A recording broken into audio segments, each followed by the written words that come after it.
My parents gave my sister a fancy villa and left me an empty parking lot. You can always sleep under the stars. They laughed. But when I turned the lot into a business, suddenly they wanted in. I should have known this dinner was a setup. My parents never invited me over unless they had a reason, usually to remind me how much of a failure I was. But I went anyway, hoping, maybe foolishly, that this time would be different.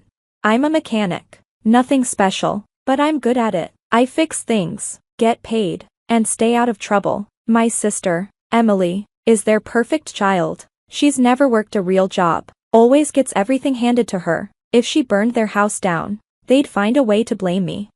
I walked in, and Emily was already there, sipping wine like she owned the place. Dad was reading the newspaper. Mom was in the kitchen, pretending to stay busy so she didn't have to look at me too much. Wow, Emily said, smiling. You actually showed up. Took a break from fixing tires? I ignored her and sat down. Mom said it was important. Dad finally put down the newspaper. It is. We've decided to divide our assets.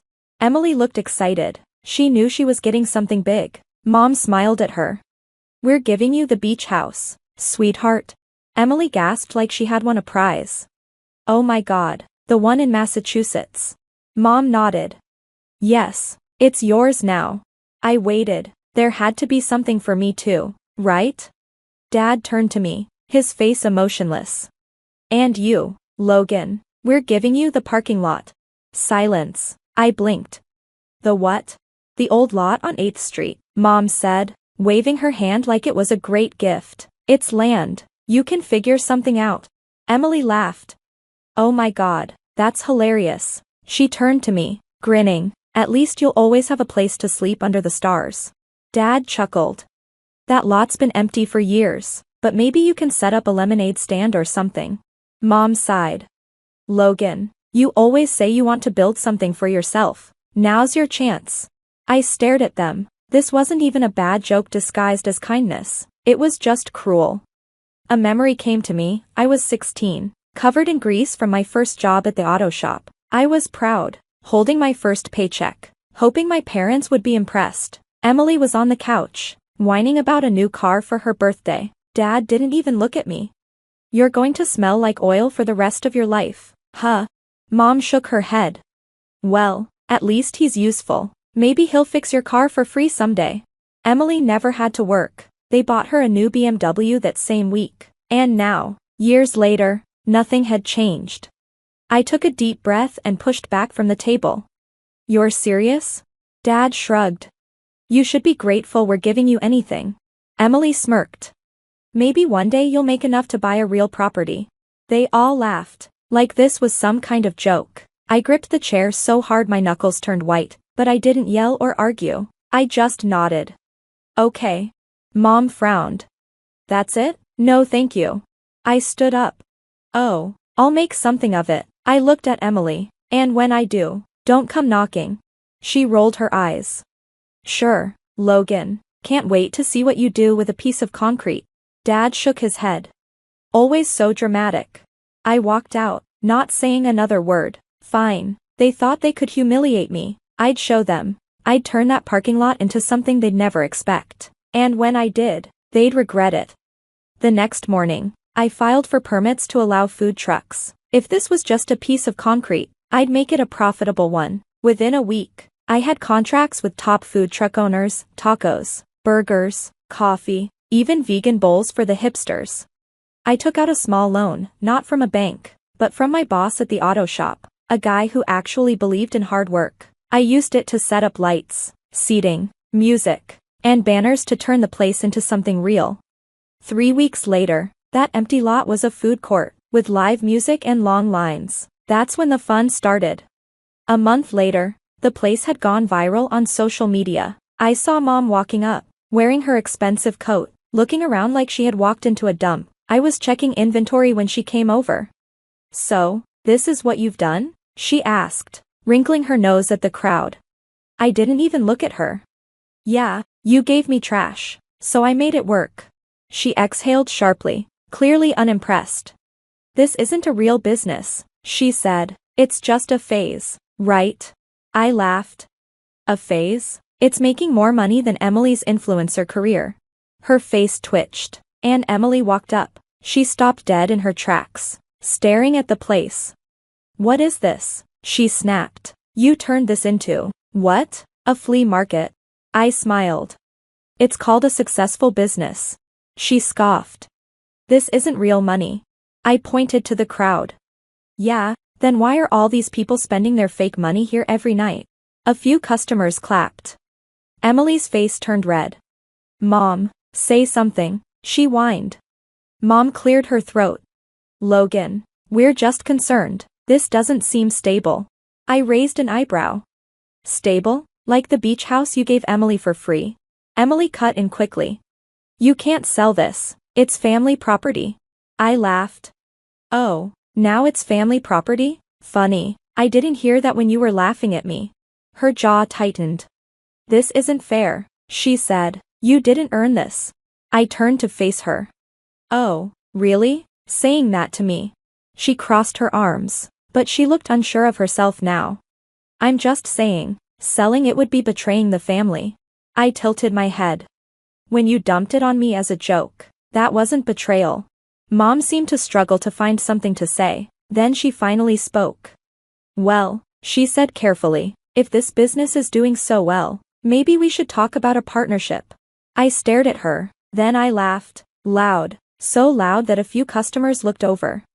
"You're kidding, right?" I asked for help, but you ignored me. You gave me nothing, humiliated me, and now that I've made something of myself, you want a piece of it? Emily crossed her arms. "It's family money now." I stepped closer and looked her in the eye. "You already got your share, live with it." Without saying another word, I turned my back on them and walked into my business. They thought they could break me, but I was just getting started. A few days later, my phone buzzed while I was at work. It was Mom calling. I ignored it. Then she called again, and again. I couldn't help but smirk. They needed something.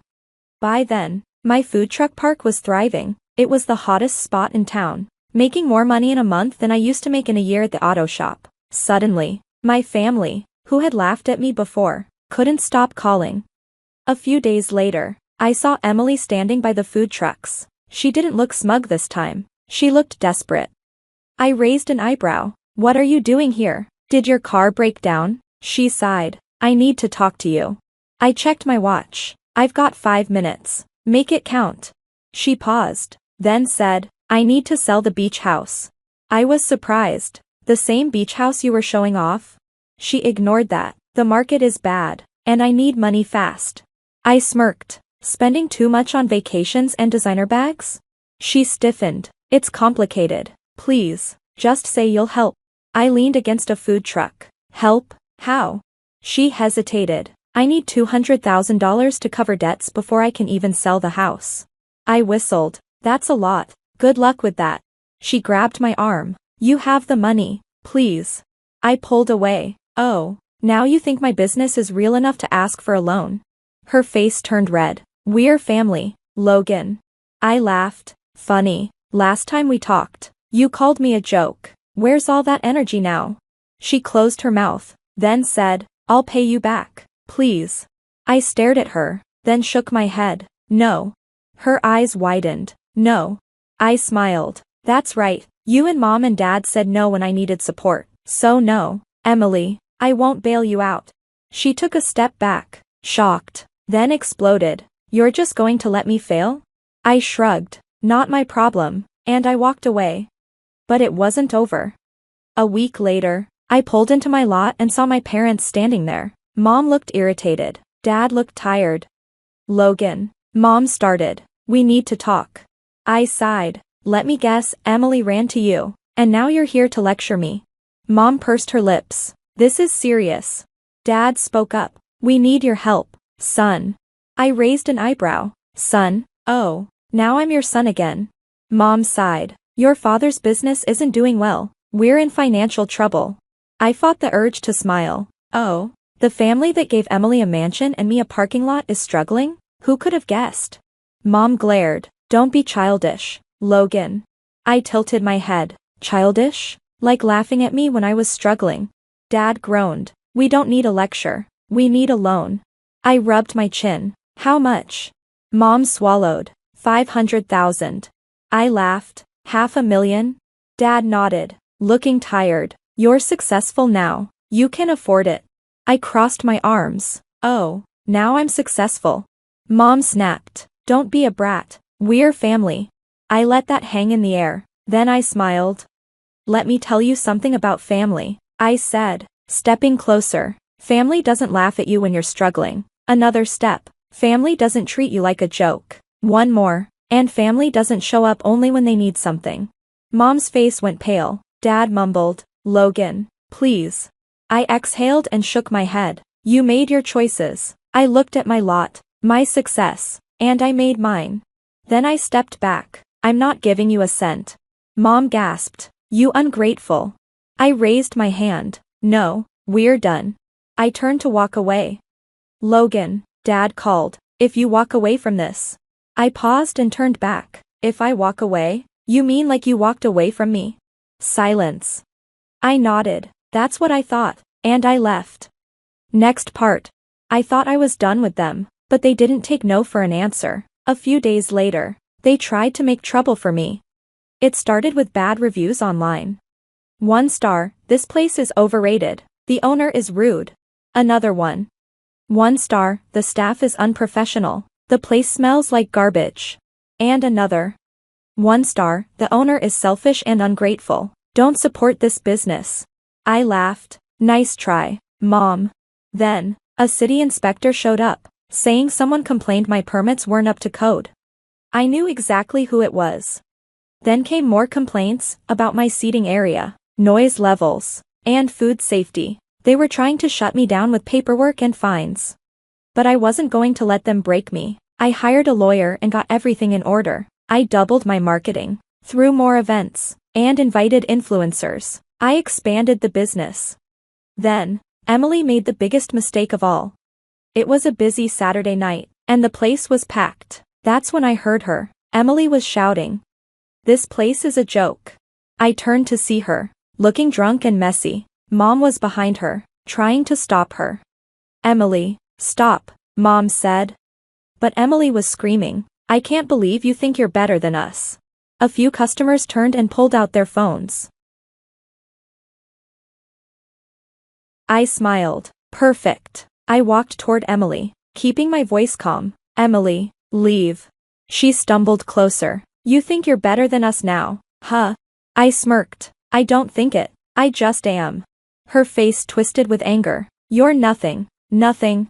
Then, splash, I didn't even see it coming. She grabbed a drink from a random customer's table and threw it at me. Cold beer soaked my chest. The whole lot went silent. A second later, 2 security guards tackled her to the ground. People gasped and whispered.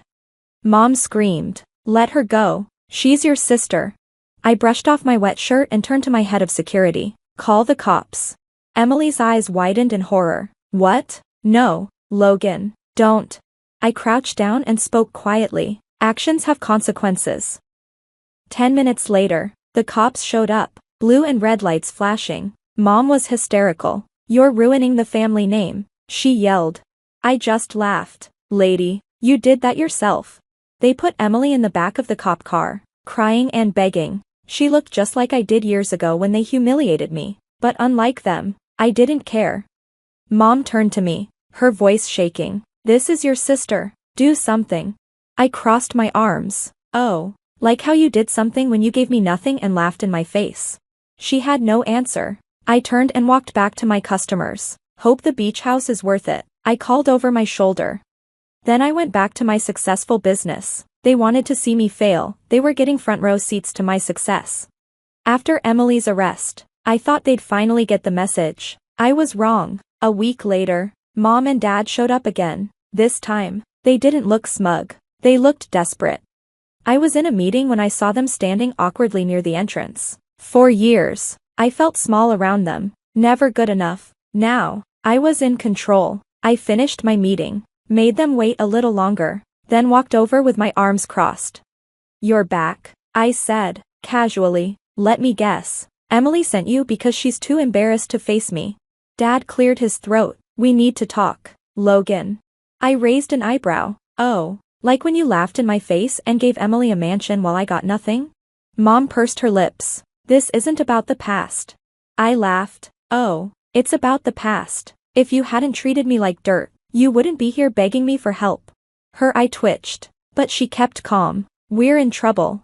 I already knew. Emily had spent all her money trying to keep up her lifestyle. Her beach house was almost foreclosed because she kept refinancing it. Dad's business was losing money because of the economy and bad partners. They were sinking, and I was their only hope. Dad sighed. Logan, we're family, and family helps each other. I burst out laughing. That's rich. You didn't care about family when you screwed me over. Now that you're broke, it's all about family. Mom stiffened. You have more than enough to help us. Why are you being so spiteful? I stepped closer and lowered my voice. Spiteful? Oh no. Spiteful would be me buying your house just to kick you out. Their eyes widened. Dad's face went pale. You wouldn't. I smirked. Wouldn't I? I've been waiting for this moment. After Emily's meltdown and your sabotage attempts, I knew you'd come crawling. So, while you were sinking in debt, I was buying property. Guess what? The bank listed your house for sale, and I bought it. Mom's face turned white. No, she whispered. You're lying. I pulled out my phone, showed the email confirming the purchase. Logan Reed. New property purchase confirmed. Dad's hands shook. You bought our house? I cocked my head. You mean the house you told me wasn't mine anymore? The one where you let Emily treat me like garbage? Mom grabbed my arm. Please, Logan, don't take her home. I pulled away. Now you understand what it feels like to have something taken away. She started crying, but I didn't care. Then, I looked at them, took a deep breath, and said, you know what? I'm not heartless. I'll give you the house. Mom gasped. You will. Dad sighed in relief. I smiled. Sure, on one condition. They nodded quickly. Anything. I pulled out a prepared contract and showed them. You can live in it, but I own it. You'll pay me rent every month. No delays. Mom's jaw dropped. Logan, you can't be serious. I leaned in. Oh, I'm deadly serious. Dad swallowed. How much? I named the price, high, but fair for the market, high enough that they'd feel the weight of it every month. Mom's face twisted with anger. You're charging us to live in our own home? She spat. No, I grinned. I'm charging you to live in my home. Silence. Dad sighed. We don't have a choice, do we? I shrugged. Of course you do. There are cheap motels in town. Mom glared at me, but she knew she had lost. Slowly, with trembling hands, Dad signed the contract. Mom grabbed the pen, pressing it so hard that I thought she'd rip the paper. When they finished, I took the contract, folded it, and put it in my pocket. Pleasure doing business with you. I turned to leave. Logan, Dad called. If you walk away from this. I stopped and turned back. If I walk away? You mean like you walked away from me? Silence. I nodded. That's what I thought, and I walked away. The ocean breeze carried their voices across the empty beach, sharp and hostile, against the gentle lap of waves. I wasn't meant to hear them, but there I stood, barefoot in my wedding dress, frozen behind the wooden pavilion, where hours ago Ryan had promised to love me forever. She'll never fit in with our family, and you know it. Laura's voice cut through the darkness. A foster child. Really, Ryan, what were you thinking? Mother, enough. I married Elizabeth because you're rebelling, just like when you were 16 and dated that waitress to spite me. But this isn't a teenage fling. This is marriage. I pressed my hands against the rough wood, my wedding ring catching the moonlight.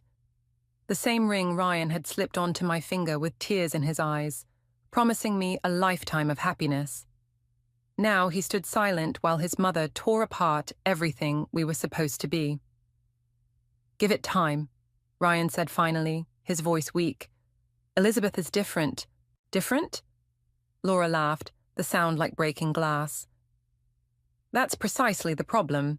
She's not one of us, never will be. Did you see how she handled the wine selection at dinner? Completely clueless. My cheeks burned.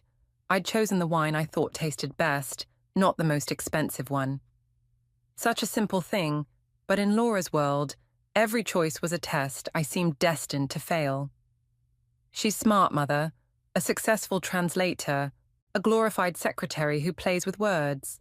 Is that what you want? Someone who works for a living when she should be managing charity galas and upholding our family's reputation. The silence that followed hurt more than any words could. Ryan, my husband of 8 hours, didn't defend me. Didn't tell his mother that love mattered more than social status.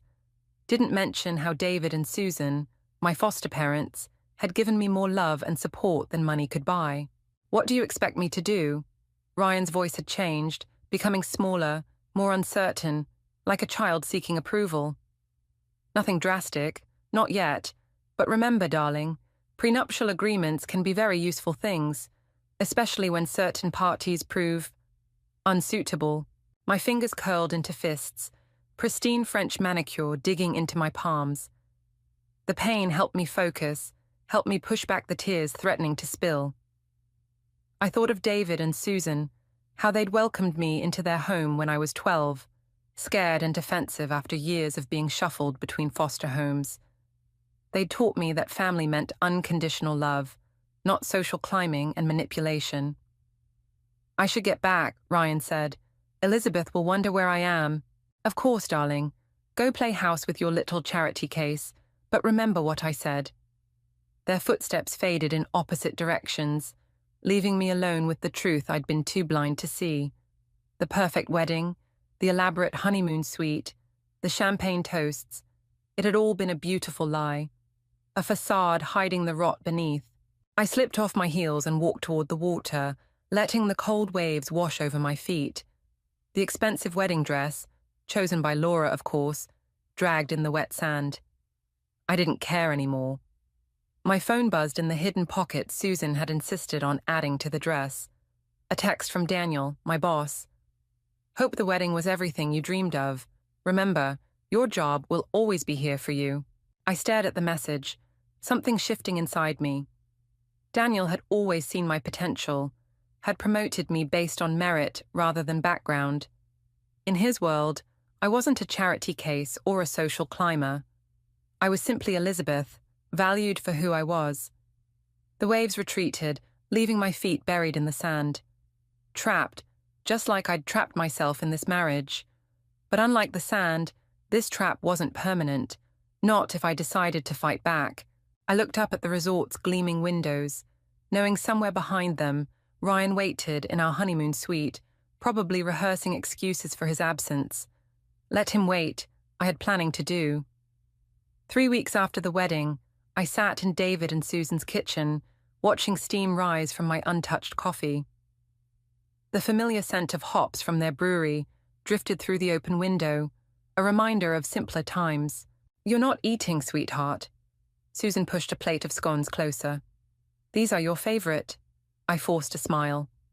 Just tired. The charity gala Laura's organizing is taking up all my free time.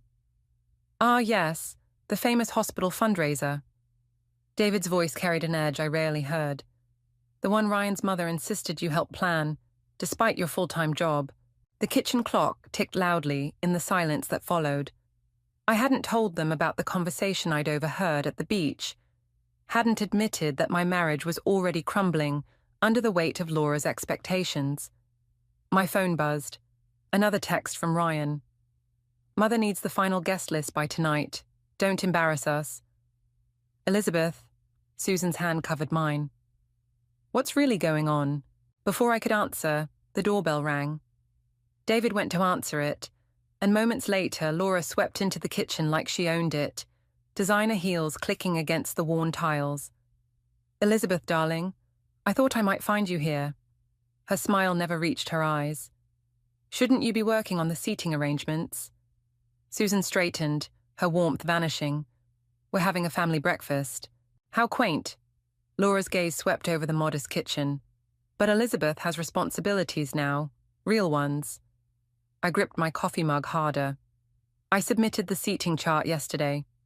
And it was completely wrong. You put the mayor's wife next to her husband's former mistress. Laura sighed dramatically. These are things you should know, dear. Social awareness is crucial in our circles. I wasn't aware I needed a degree in local affairs to arrange dinner seats. Laura's eyes narrowed at my tone. Ryan mentioned you've been difficult lately. I assumed it was wedding stress, but perhaps it's something else. The threat in her voice was clear. I thought of the prenup she'd mentioned, of Ryan's silence that night on the beach. Actually, I said, standing up, I've been meaning to ask about the donation records for the gala. Some numbers don't add up. For a split second, Laura's composure cracked. What numbers? The ones from last year's event. Daniel's company was listed as a major donor, but he says they never received a tax receipt. Your boss should mind his own business. Laura's voice turned sharp, and so should you. David stepped forward. Is there a problem with the charity's accounts, Laura? Of course not. Just a clerical error, I'm sure. She turned to me, all pretense of warmth gone. Ryan's waiting at home. Don't make him wait too long. Marriage requires attention. After she left, Susan hugged me tight. That woman's hiding something. I know. I pulled back, my mind racing, and I'm going to find out what it is. That evening, I returned home to find Ryan in his study, surrounded by work papers. He barely looked up when I entered. Mother says you were asking about the charity records. Shouldn't I be interested in our family's philanthropic work? He finally met my eyes. Some things are better left alone, Elizabeth. Like your mother's comments about me at our wedding. Ryan's face paled. You heard that? I heard everything. I moved closer, watching his reaction, including your silence. It's complicated. No, it's really not. I picked up one of his papers, a financial report for the hospital charity. What's complicated is these numbers. They don't match the public records. Put that down. Ryan snatched the paper away. You're out of your depth. I smiled, thinking of Daniel's text from earlier. Found something interesting in the charity's tax filings. Come see me tomorrow. Maybe I am, I said, turning to leave. Or maybe I'm exactly where I need to be. Ryan called after me, but I was already walking away, my mind clear for the first time in weeks. Laura thought she could break me with her social games and subtle threats. She didn't realize that growing up in foster care had taught me something valuable. Sometimes the best defense is a carefully planned offense. I pulled out my phone and texted Daniel. Meeting tomorrow confirmed. Bring everything you have. Daniel spread the documents across his desk, each paper another nail in Laura's carefully constructed coffin. The hospital charity's been a front for years. Money goes in, but only half makes it to actual medical equipment. I traced the flow of numbers, my hands trembling. Where's the rest going? Private accounts, shell companies. He tapped a statement. Most of it ends up here. An offshore trust in Ryan's name. The betrayal hit like a physical blow. Not just Laura's corruption, but Ryan's involvement. All those nights he'd worked late, claiming to be managing charitable donations. He'd been helping his mother steal from sick children. My phone buzzed, Laura's number. I declined the call, but her text came through anyway. Ryan tells me you've been meeting with Daniel. Remember your place, dear. Daniel watched me carefully. There's more. The development project Ryan's been working on. Laura's been sabotaging it behind the scenes. She's making sure he fails. Why would she hurt her own son? Control. If he succeeds, he might break free. But if he fails... Daniel's voice trailed off as my phone buzzed again.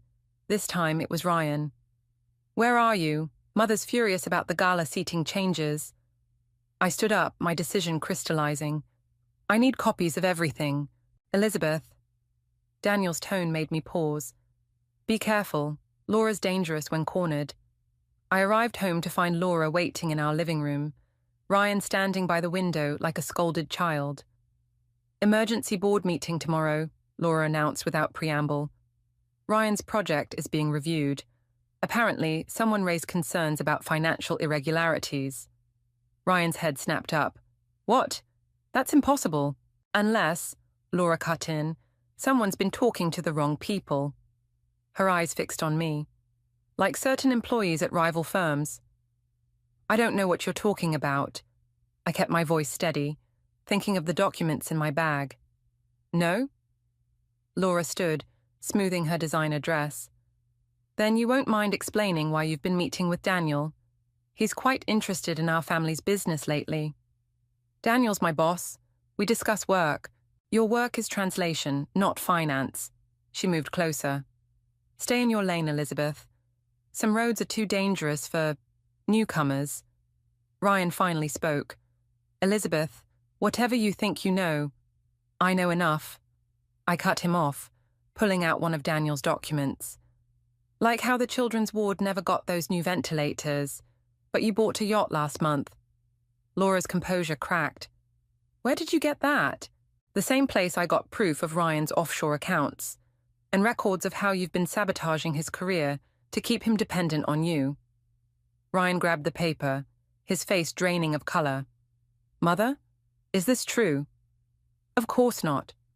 But Laura's voice wavered. She's trying to turn you against me, just like I warned you she would. I laughed, the sound harsh even to my ears. You did that yourself, Laura. I'm just exposing the truth. Truth? Laura's eyes turned cold. Here's truth. Ryan's filing for divorce. Aren't you, darling? The silence stretched. I watched my husband, the man I'd loved, the man I'd thought loved me, struggle with his mother's leash. I'm sorry, he whispered finally. Mother knows best. Does she? I pulled out my phone, showing them the email I'd just sent. Because the hospital board might disagree. They're very interested in where their donations went. Laura lunged for my phone, but I stepped back. That's just the beginning. By tomorrow, every news outlet in the city will have copies of everything. Your reputation, your social standing, your precious family name, all gone. You wouldn't dare, Laura hissed. You'll destroy Ryan too. You already did that. I turned to my husband. You just never let him see it. I walked out, leaving them with their crumbling lies. In my bag, Daniel's documents felt like weapons, which I supposed they were. Laura had taught me well. In her world, information was power, and now I had enough to burn her empire to the ground. My phone buzzed with a text from Susan. You okay, sweetheart? I wasn't. Not yet, but I would be. Because Laura had forgotten something crucial about people who grow up in foster care. We learn early that family isn't about blood, it's about loyalty. And I'd just discovered exactly where everyone's loyalties lay. The morning headline screamed across my phone screen. Local hospital charity under investigation. Below it, a smaller headline. Business mogul Laura Harrison steps down from board. I should have felt triumphant. Instead, my hands shook as I read Ryan's latest text. You have no idea what you've started. I deleted it without responding and headed to work, only to find my office door locked. Daniel waited nearby, his expression grim. Board meeting in 10 minutes. Laura's lawyers are here. Already? I straightened my spine, remembering the backup files hidden in 3 different locations. They're claiming defamation, and... He hesitated. Ryan's supporting their case. Of course he was. I'd expected the legal threats, but something in Daniel's tone made me pause. What aren't you telling me? Before he could answer, his assistant rushed in. They're asking for you both, now. The boardroom felt like a trap. Laura sat at the head of the table, immaculate as ever, while Ryan stood by the window. But it was the third person who made my blood freeze, Susan. Elizabeth? Laura's smile was razor-sharp. Thank you for joining us. I believe you know Ryan's private investigator. Susan met my eyes, her familiar warmth replaced by professional detachment. I'm sorry, Elizabeth. The room tilted. Susan, my foster mother, my rock, had been working for them all along. Quite the thorough investigation, Laura continued. Every meeting, every phone call, every document you accessed, all carefully documented. I gripped the back of a chair. Why? Insurance, Ryan said quietly. Mother always has insurance. Susan pulled out a folder. Elizabeth's foster care records, including sealed juvenile documents about a fire at her 3rd foster home. My chest tightened. That fire, an accident, ruled inconclusive. I'd been 12, angry, lost. No charges filed, but the whispers had followed me until David and Susan took me in. Or so I'd thought. You were never just foster parents, were you? The words tasted like ash. We loved you, Susan whispered. That was real, but Laura hired us to monitor potential threats to Ryan's future. Daniel stepped forward. This is harassment. This, Laura cut in, is protection. Elizabeth here thinks she can destroy my family. I've been destroying threats to my son's happiness for decades. Happiness? I laughed, the sound brittle. You call this happiness? I call it survival. Laura stood. Now, here's what happens next. You'll retract your allegations about the charity. Claim it was a misunderstanding. Then you'll accept a generous divorce settlement and disappear. Or those sealed records become very public, along with some interesting theories about that fire. The media loves a scandal. Imagine the headlines about Ryan's unstable, potentially dangerous wife. I looked at Susan, seeing years of shared memories crumble. Was anything real? Everything that mattered. Her voice cracked. But Laura has evidence that could hurt David's brewery, our retirement, our employees' livelihoods. Enough. Daniel's voice cut through the tension. Elizabeth, don't say another word. This meeting's over. I walked out, my legs somehow carrying me despite the weight crushing my chest. Behind me, I heard Ryan call my name, but I kept moving. In Daniel's office, I finally broke. They had Susan watching me for years. Everything I thought I knew. Listen carefully. Daniel lowered his voice. Laura's not the only one with insurance. Remember that project I mentioned? About Ryan's development deals? I wiped my eyes, focusing. What about it? There's something they don't know we found. Something bigger than charity fraud. He slid a USB drive across his desk. Laura's not the only one who's been planning ahead. I stared at the drive, thinking of Susan's betrayal, of Ryan's cowardice, of Laura's endless manipulation. They thought they could bury me with my past. Fine, let them try. Because they'd forgotten something crucial, that angry 12-year-old girl they were threatening to expose. She survived. She learned. And now she had nothing left to lose. I picked up the drive, feeling its weight like a weapon in my palm. Tell me everything. The USB drive Daniel gave me contained something far worse than charity fraud. Development contracts, shell companies, and buried deep in the data, evidence of environmental violations that would destroy not just Laura's reputation, but her entire empire. I sat in my hotel room, surrounded by printouts and laptop screens, when someone knocked. Through the peephole, I saw David, alone. Elizabeth. His voice carried none of its usual warmth. Please, 5 minutes. I opened the door but kept the chain on. Did Susan send you? No, she doesn't know I'm here. He looked older, tired. Can we talk? Inside, he studied the papers scattered across the bed. You're really going through with this? They gave me no choice. There's always a choice. He picked up a document. These development projects, they're not just Laura's, are they? No. I watched his face carefully. The brewery's expansion, the new location Laura helped you secure, it's built on contaminated land. She knew, David. She knew, and she let you sink your retirement into it. He sank into a chair. Why would she? Insurance.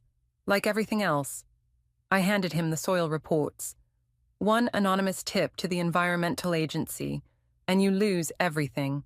She owns you, just like she owns Ryan. And you're going to expose it all? Tomorrow night, at the charity gala. I smiled without humor. Laura's last big social event before her temporary retirement from the board. It'll destroy us, all of us. You destroyed me first. The words came out sharper than intended.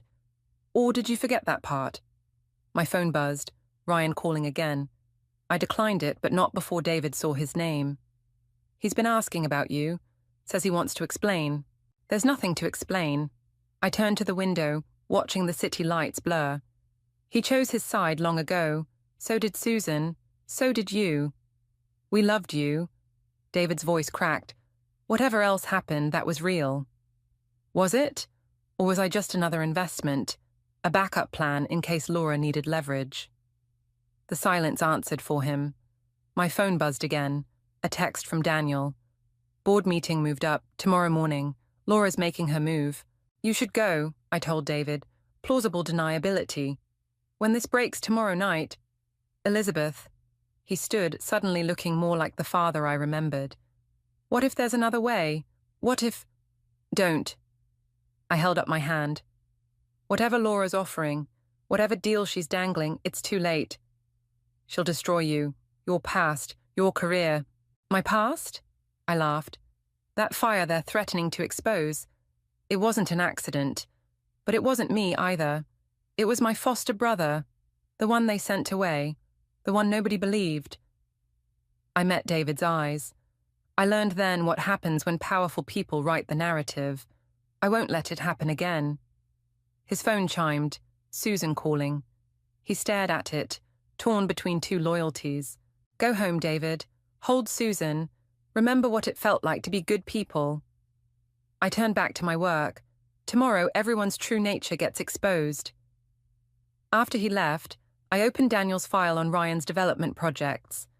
The contamination wasn't just environmental, it was human. Displaced families, destroyed communities, all sacrificed for profit. Laura's legacy of destruction, wrapped in charity galas and social prestige. My phone buzzed one last time. Laura. Final chance. Walk away now, or I release everything. I thought of that 12-year-old girl, watching her foster brother taken away for a crime he didn't commit. Thought of Susan's betrayal, Ryan's weakness, Laura's endless manipulation. Release it, I typed back. Tomorrow I release everything too. Let's see whose truth survives. I turned back to my preparations for the gala. Laura thought she was protecting her son, her legacy, her perfect world. She didn't understand that some people, pushed too far, stop caring about protection. Some people just want to watch carefully constructed lies burn. Tomorrow, we'd all learn what happens when the powerless finally gain power. When the watched become the watchers. When revenge stops being about justice and becomes something darker, deeper, more complete.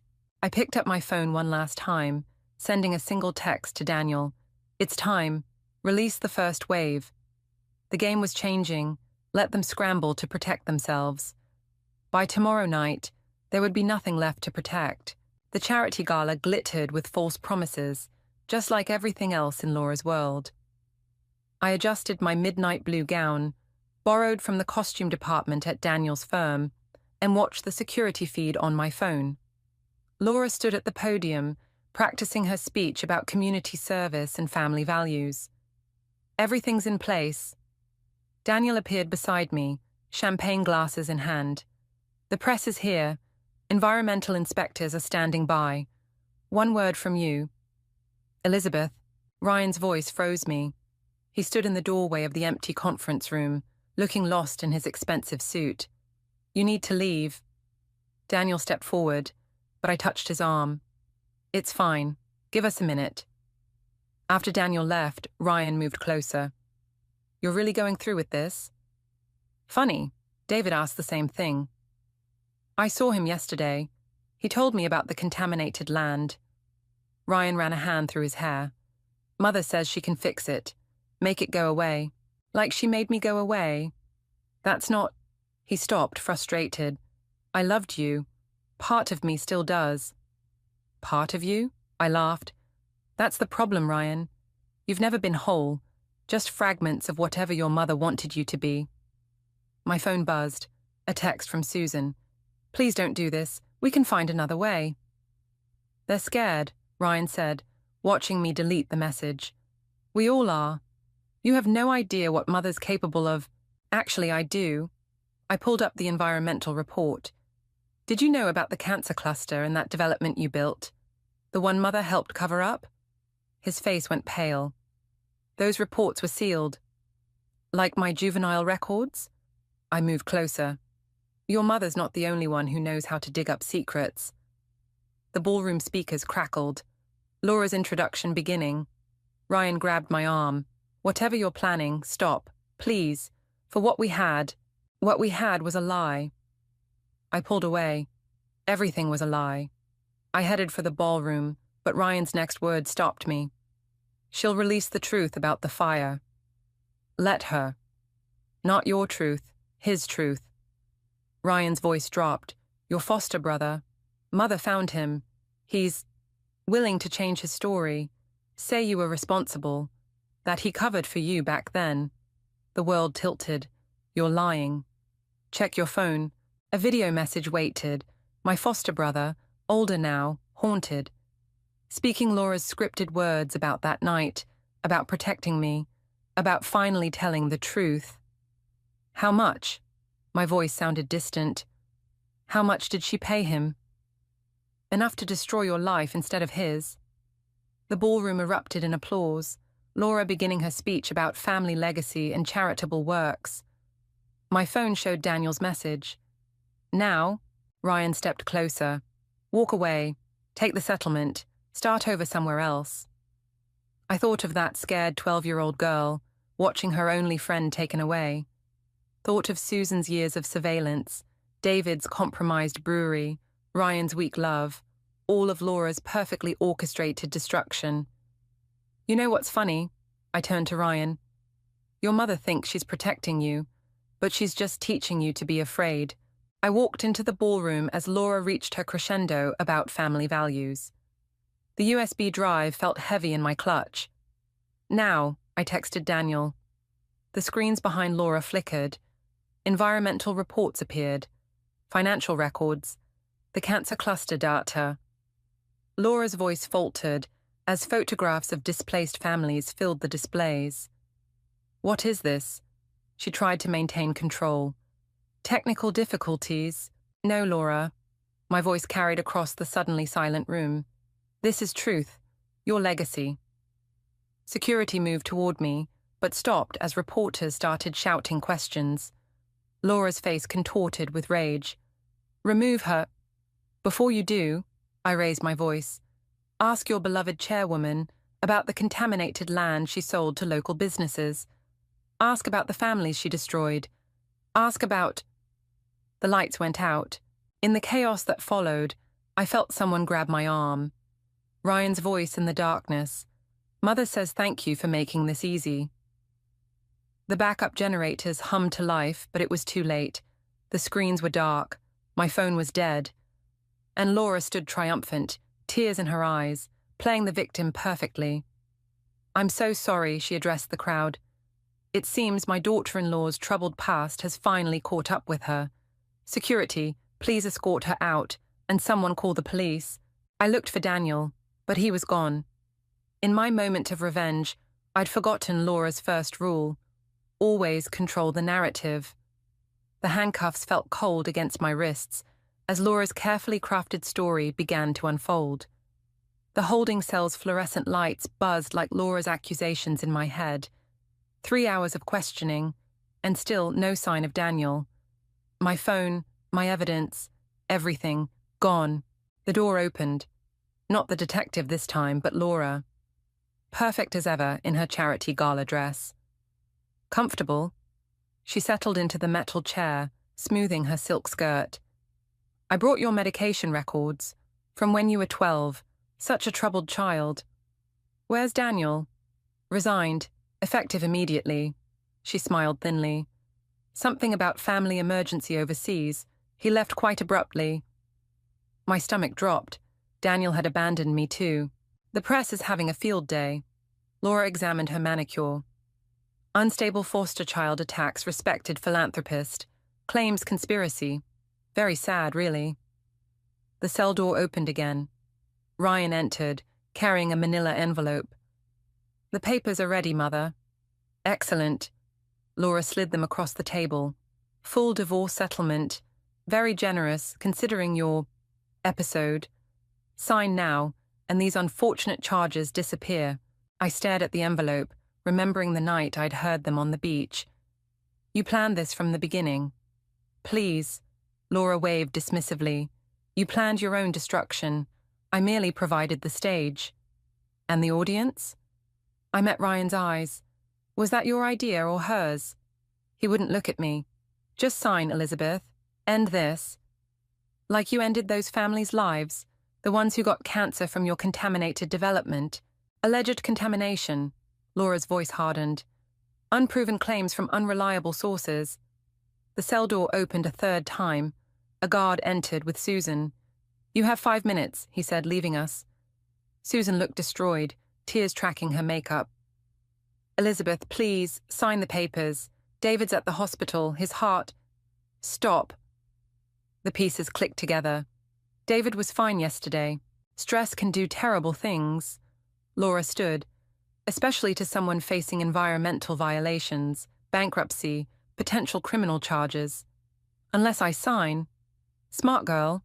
Laura nodded to Ryan. You almost had me worried at the gala. Almost made me believe you'd learned something about power. She leaned closer. But you forgot the most important lesson. I never play just one game. My foster brother's video confession, David's sudden illness, Daniel's disappearance, all carefully orchestrated moves in Laura's grand performance. I reached for the pen. Wait, Susan's voice cracked. There's something you should know. Susan. Laura's warning was sharp. No. Susan straightened.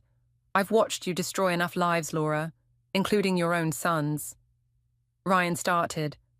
Mother, what is she? 25 years ago, Susan continued, Laura had another charity, another cover-up, another family destroyed. Laura moved with surprising speed, but Susan was faster. She pulled out her phone, playing a video I'd never seen. A younger Laura, speaking to someone off camera. The adoption records are sealed. He'll never know you existed. My son will have everything, the right name, the right future. Your sacrifice ensures that. Ryan staggered back. What sacrifice? Your real mother, Susan said quietly. The waitress Laura mentioned at the wedding. She wasn't just some girl you dated. She was your birth mother trying to find you. The holding cell erupted in chaos. Ryan lunged for the phone. Laura screamed for guards. But through it all, I watched Susan, my foster mother, Laura's spy, and apparently something more. The fire investigation, I said, understanding finally dawning. You weren't watching me for Laura. You were protecting me from her. Susan nodded, tears falling. Because 25 years ago, I was that waitress's best friend. I watched Laura destroy her. I couldn't let it happen again. The guards burst in, but it was too late. The truth had broken Laura's perfect narrative. Ryan's face showed the devastation of a lifetime of lies unraveling. I picked up the divorce papers and tore them in half. You're right, Laura. I did forget something about power. I met her furious gaze. Sometimes it's not about who has the most weapons. It's about who has the truth. Guards! Laura's composure shattered. Arrest them all! But Ryan stepped between us. No, Mother. No more lies. No more games. He turned to me. I want to know everything. Laura's carefully constructed world crumbled around her as Susan's phone continued playing, revealing decades of buried truths. And in that moment, I realized, sometimes the best revenge isn't destroying your enemies. It's forcing them to face themselves. The morning newspaper lay on my desk at Daniel's old firm, my firm now. The headline still drew stares from passing employees. Harrison Empire crumbles. CEO Laura Harrison faces federal charges. I traced the smaller headline below. Environmental scandal claims multiple victims. Whistleblower Daniel Chen named posthumously. The door opened. Ryan entered, looking older in his casual clothes, so different from his former polished self. They found Mother's offshore accounts. The prosecutor says she'll likely take a plea deal. And your birth mother? Flying in tomorrow. He fidgeted with his wedding ring, still wearing it, though we both knew our marriage was over. Susan's helping me prepare. Says she kept letters, photos, everything Mother hid. My phone buzzed. David out of the hospital and back at the brewery. The environmental violations had been traced to Laura's shell companies, clearing him of wrongdoing. Another piece of justice, falling into place. Daniel knew, didn't he? Ryan's voice was quiet. About everything. I opened my drawer, pulling out Daniel's last letter, delivered by his sister after they found his car. Laura destroyed his family's business 20 years ago. He spent his career gathering evidence, building connections. I met Ryan's eyes. He hired me because of my background, knew I'd recognize the patterns. He used you. He gave me the weapons I needed, just like Susan gave you the truth you needed. Ryan sank into a chair. I keep thinking about that night at the beach, our wedding night. If I'd just stood up to her then. We can't change the past. I stood, gathering my things. But we can choose how it shapes us. The elevator ride down felt final. Outside, Susan waited by her car. Ready? She asked. Almost. I turned to Ryan. Your mother was right about one thing. I never belonged in her world. Elizabeth, but she was wrong about power. I handed him an envelope. These are copies of everything, the evidence, the accounts, the connections. Use them to rebuild something better than what she destroyed. Susan touched my arm. David's waiting. The brewery's evening crowd always needs an extra hand. Ryan stepped forward. I did love you, in my way. I know. That's what made it hurt more. The drive to the brewery was quiet until Susan spoke. You're really giving up the firm. It was never about the power. I watched the city fade into familiar streets. Daniel taught me that revenge isn't just about destruction. Sometimes it's about rebuilding. The brewery's lights glowed warm against the dusk. David stood in the doorway, looking stronger, more himself. Through the windows, I could see the regular crowd. People who worked hard, loved deeply, lived honestly. My phone buzzed one last time. A news alert. Laura Harrison accepts plea deal. Son to testify. I deleted it without reading further. You know, Susan said as we walked toward the entrance, when Laura first hired us to watch you, she said damaged people never truly heal. And now I think some damage makes us stronger, if we choose to build something new from the broken pieces. Inside, David handed me an apron. The familiar weight settled around my waist as conversations and laughter filled the air. No crystal champagne flutes or charity galas here. Just real people, real connections, real life. Table 6 needs menus, David said, then paused. Welcome home, kiddo.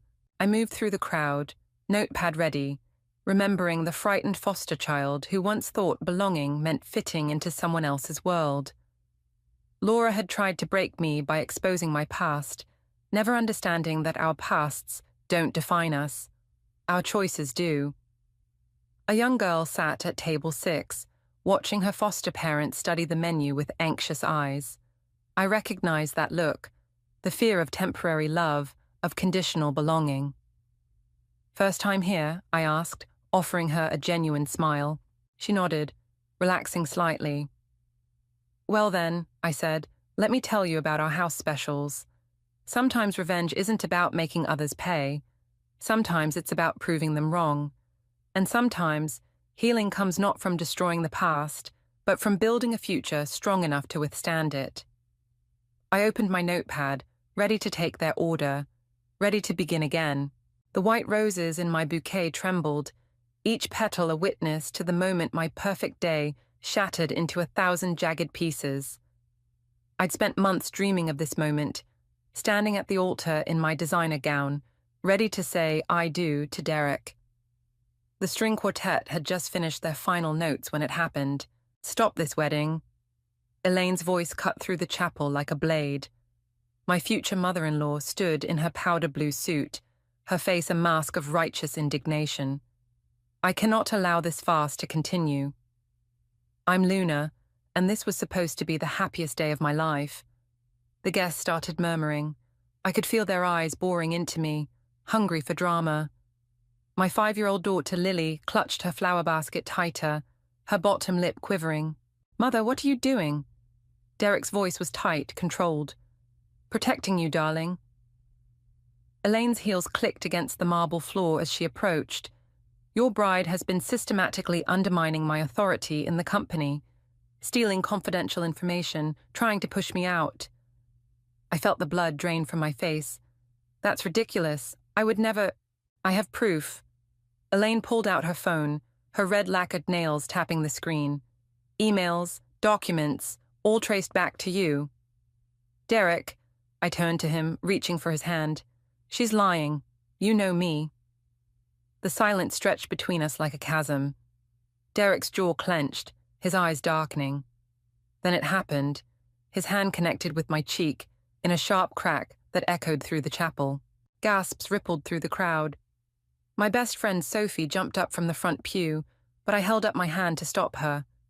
The sting spread across my face, but the pain in my heart was worse. How dare you accuse my mother of lying? Derek's voice was ice. After everything she's done for us? Lily started crying, and Sophie quickly scooped her up, shielding her from the scene.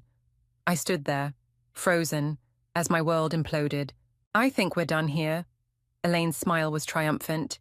Derek, come along. Daddy? Lily's small voice broke through the chaos. Derek didn't even look at her. I watched him walk away, following his mother like he always had, the perfect, dutiful son. The man I thought I knew. The father who just abandoned his daughter at the altar. Luna, let's go. Sophie's hand was warm on my arm. This isn't over. But it was. The wedding was over. My relationship was over. My trust in love and family, shattered like the champagne glasses that would never be raised in celebration. As Sophie led me down the aisle, past the whispers and pitying looks, past the flowers and ribbons that now seemed like cruel decorations for my public humiliation, I felt something shift inside me. The hurt was transforming into something darker, something that tasted like metal and burned like acid. I'll need your help, I whispered to Sophie as we reached the church doors. And I'll need Marcus. The tech guy, why? I touched my cheek where Derek's hand had left its mark. Because Elaine Brooks is going to learn what it feels like to lose everything she loves. And her precious son is going to learn that some betrayals can never be forgiven. Lily's small hand slipped into mine, and I squeezed it gently. For her, I would make them pay. For her, I would tear down their empire piece by piece until there was nothing left but ashes. The summer sun was bright outside the chapel, but I felt cold. The kind of cold that settles in your bones and turns your heart to steel. The kind of cold that makes you capable of anything. 3 days after the wedding disaster, I sat in Sophie's kitchen, staring at my phone.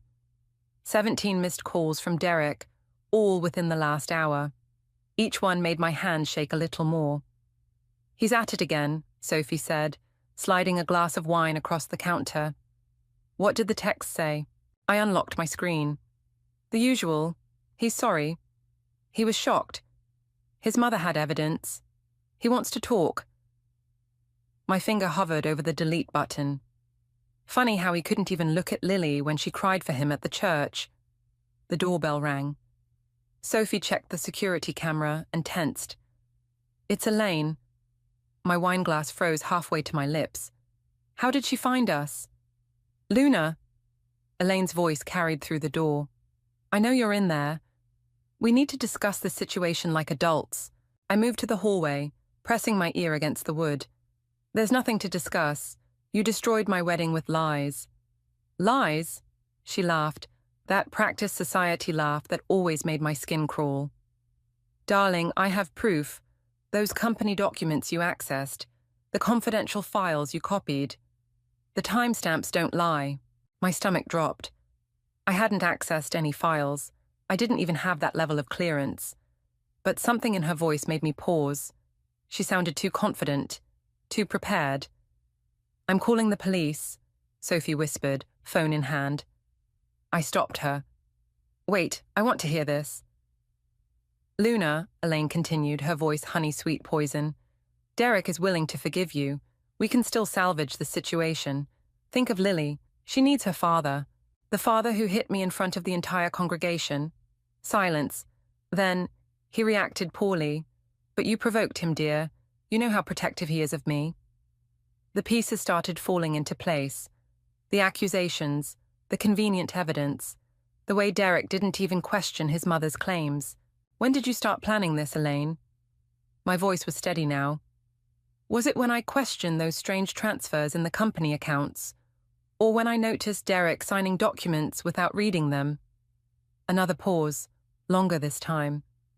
I'm trying to help you, Luna. Don't make this difficult. Like you helped Derek's first girlfriend? The one who mysteriously got that job offer across the country. I pressed my palm against the door. Or his college roommate, who suddenly transferred schools after asking too many questions about the family business. You've been digging. The honey was gone from her voice. That's dangerous, dear, especially for a single mother.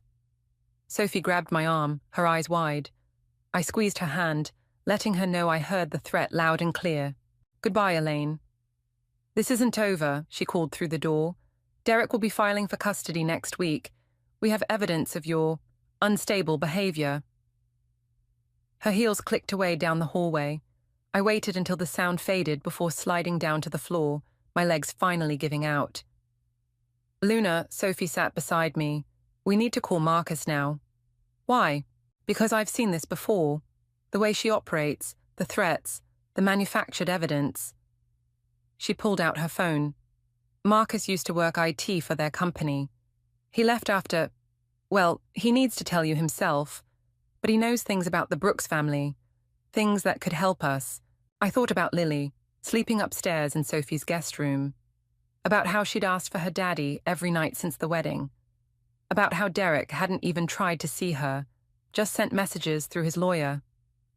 Make the call, Sophie dialed, putting it on speaker. A male voice answered, gravelly with sleep. This better be good, Soph. Remember that favor you owe me? I'm calling it in. It's about Elaine Brooks. Silence crackled over the line. Then, give me an hour. Don't use your phones or computers until I get there. And Sophie, make sure you're not being watched. The call ended. Sophie looked at me, her expression grim. Still want to go down this road? I touched my cheek where Derek's handprint had faded, but the memory still burned. They're trying to take my daughter. I'll go down any road I have to. Through the window, I watched a black car pull away from the curb. One of Elaine's drivers, no doubt. The game was already in play, whether I was ready or not. Marcus's fingers flew across the keyboard, his face illuminated by 3 monitors in his dimly lit apartment. Your husband's an idiot who never changes his passwords, he muttered, eyes scanning lines of code. And his mother's even worse, using her grandson's birthday for everything. I leaned closer, watching email after email populate the screen. Can they trace this back to us? Not through my setup. He glanced at Sophie, who stood guard by the window. But we need to move fast. Their security team does weekly sweeps. The first email made my blood run cold. It was from Elaine to Derek, dated 3 months before our wedding. The girl is becoming problematic. She's asking questions about the offshore accounts. Handle it, or I will. There's more, Marcus said, pulling up another thread. Look at the timestamps on these documents, the ones Elaine accused you of stealing. They were accessed using Derek's credentials while you were at Lily's dance recital. Sophie moved from the window. They set you up. Wait. Marcus held up his hand, clicking through more files. Holy shit. Luna, you need to see this. The screen showed a series of transfers, millions moving through shell companies, each one authorized by Derek's electronic signature. But the dates were wrong. Some were from times I knew he was with me, others from when he was supposedly in meetings. His mother's been forging his signatures, I whispered. He's not just controlled by her, he's her puppet. Marcus nodded grimly. And her fall guy if things go south. Every illegal transaction has his name on it, not hers. My phone buzzed. Another text from Derek. Please come home, we can work this out. Lily needs us both. Don't respond, Marcus warned. They're probably tracking your... He stopped, face going pale as he stared at one of the monitors. Shit, shit, shit. What is it? They're not just after custody anymore. He turned the screen toward me. They're building a case to have you declared unfit. Look at these medical records they fabricated. History of mental instability, dangerous behavior, Substance abuse. The room started spinning. I gripped the desk to steady myself. They can't do that. There are laws. Laws mean nothing to people with enough money and influence, Sophie cut in. Marcus, what about that thing you mentioned? From when you worked there? He ran a hand through his hair. I found irregularities in their accounting system, started digging deeper. Next thing I knew, police were at my door with drug charges. Charges that disappeared the moment I resigned and signed an NDA. But you kept proof, Sophie pressed. Some, enough to show a pattern. He looked at me. But using it means war. They'll come at you with everything they have. I thought about Lily, about how Elaine had already started poisoning her against me with subtle comments and manufactured concerns, about how Derek stood by and watched it happen. Show me everything, I said.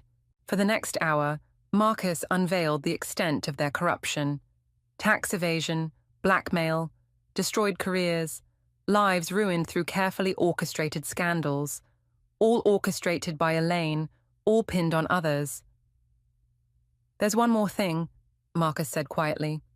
About Derek's father's death. The insurance investigation was buried, but I found... A sharp knock at the door cut him off. We froze.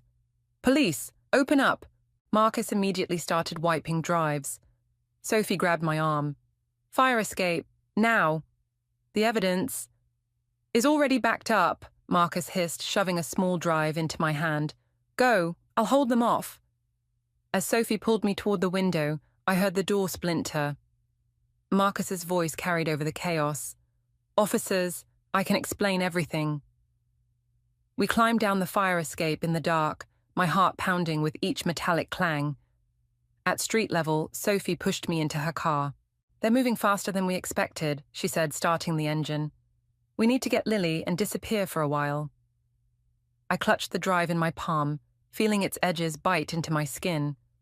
No more running, no more hiding. I pulled out my phone and dialed a number I'd memorized years ago. It's time to fight fire with fire. Who are you calling? The reporter who covered Derek's father's death. The one who always suspected there was more to the story. I took a deep breath as the line connected. It's time to show the world who Elaine Brooks really is. The reporter, Claire, set her coffee cup down with a sharp click. Let me get this straight. You're telling me Elaine Brooks orchestrated her husband's death for the insurance payout. We sat in a private booth at a diner 30 miles outside the city. Sophie kept watch near the window while I spread out Marcus's evidence on the sticky table. The police report says accident. The insurance investigation suggests otherwise. I slid the drive across to her. But that's just the beginning. Claire's eyes narrowed. Why come to me now? Because they're trying to take my daughter. My voice cracked, but I forced myself steady. And because you were right 15 years ago when you wrote that article questioning James Brooks's death. My phone buzzed. A text from an unknown number. Marcus made bail. They're watching his apartment. Claire was scrolling through the files on her laptop, her expression darkening. These financial records, the shell companies. Jesus, she looked up. You know they'll come after you with everything they have. They already are. I pulled out the custody papers I'd been served that morning. They're claiming I'm mentally unstable, a danger to my child. Luna, Sophie's voice was tight. Derek just pulled up outside. My heart stopped. How did he... He's not alone, Sophie added. Elaine's with him. Claire quickly packed up her laptop. Back exit, now. But we were too late. Derek's familiar silhouette filled the doorway, Elaine's smaller frame beside him. They spotted us immediately. Luna, sweetheart. Derek's voice carried across the diner, making other customers turn. We're worried about you. This behavior, it's exactly what we were talking about. I stood my ground as they approached. Where's Lily? Safe, Elaine answered smoothly. With people who can provide stability.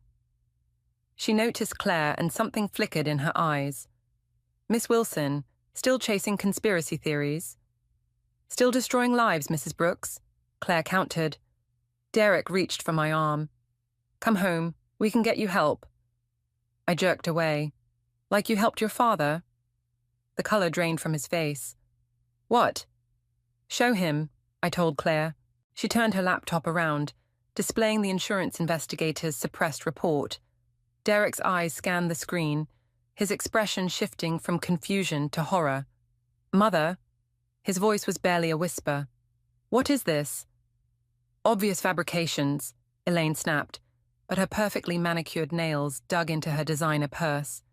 Your wife is clearly unwell, spreading these vicious lies, like the lies about me stealing company documents, I cut in, or the fabricated medical records you're using to take my daughter. Other diners were openly staring now. Elaine's composed mask cracked slightly. Derek, handle this, she hissed. But Derek was still reading, scrolling through years of financial records, forged signatures, buried evidence. You told me Father's death was an accident, that the brake failure, everything I did was for you. Elaine's voice turned sharp. For our family's legacy. Your father was weak, just like you're being weak now. The diner had gone silent. Even the cook behind the counter stood frozen, watching the scene unfold. Where is my daughter? I demanded again. Elaine's lips curved into a cruel smile. Safe from your influence. And by the time the courts see these medical records... You mean these records? Claire held up her phone.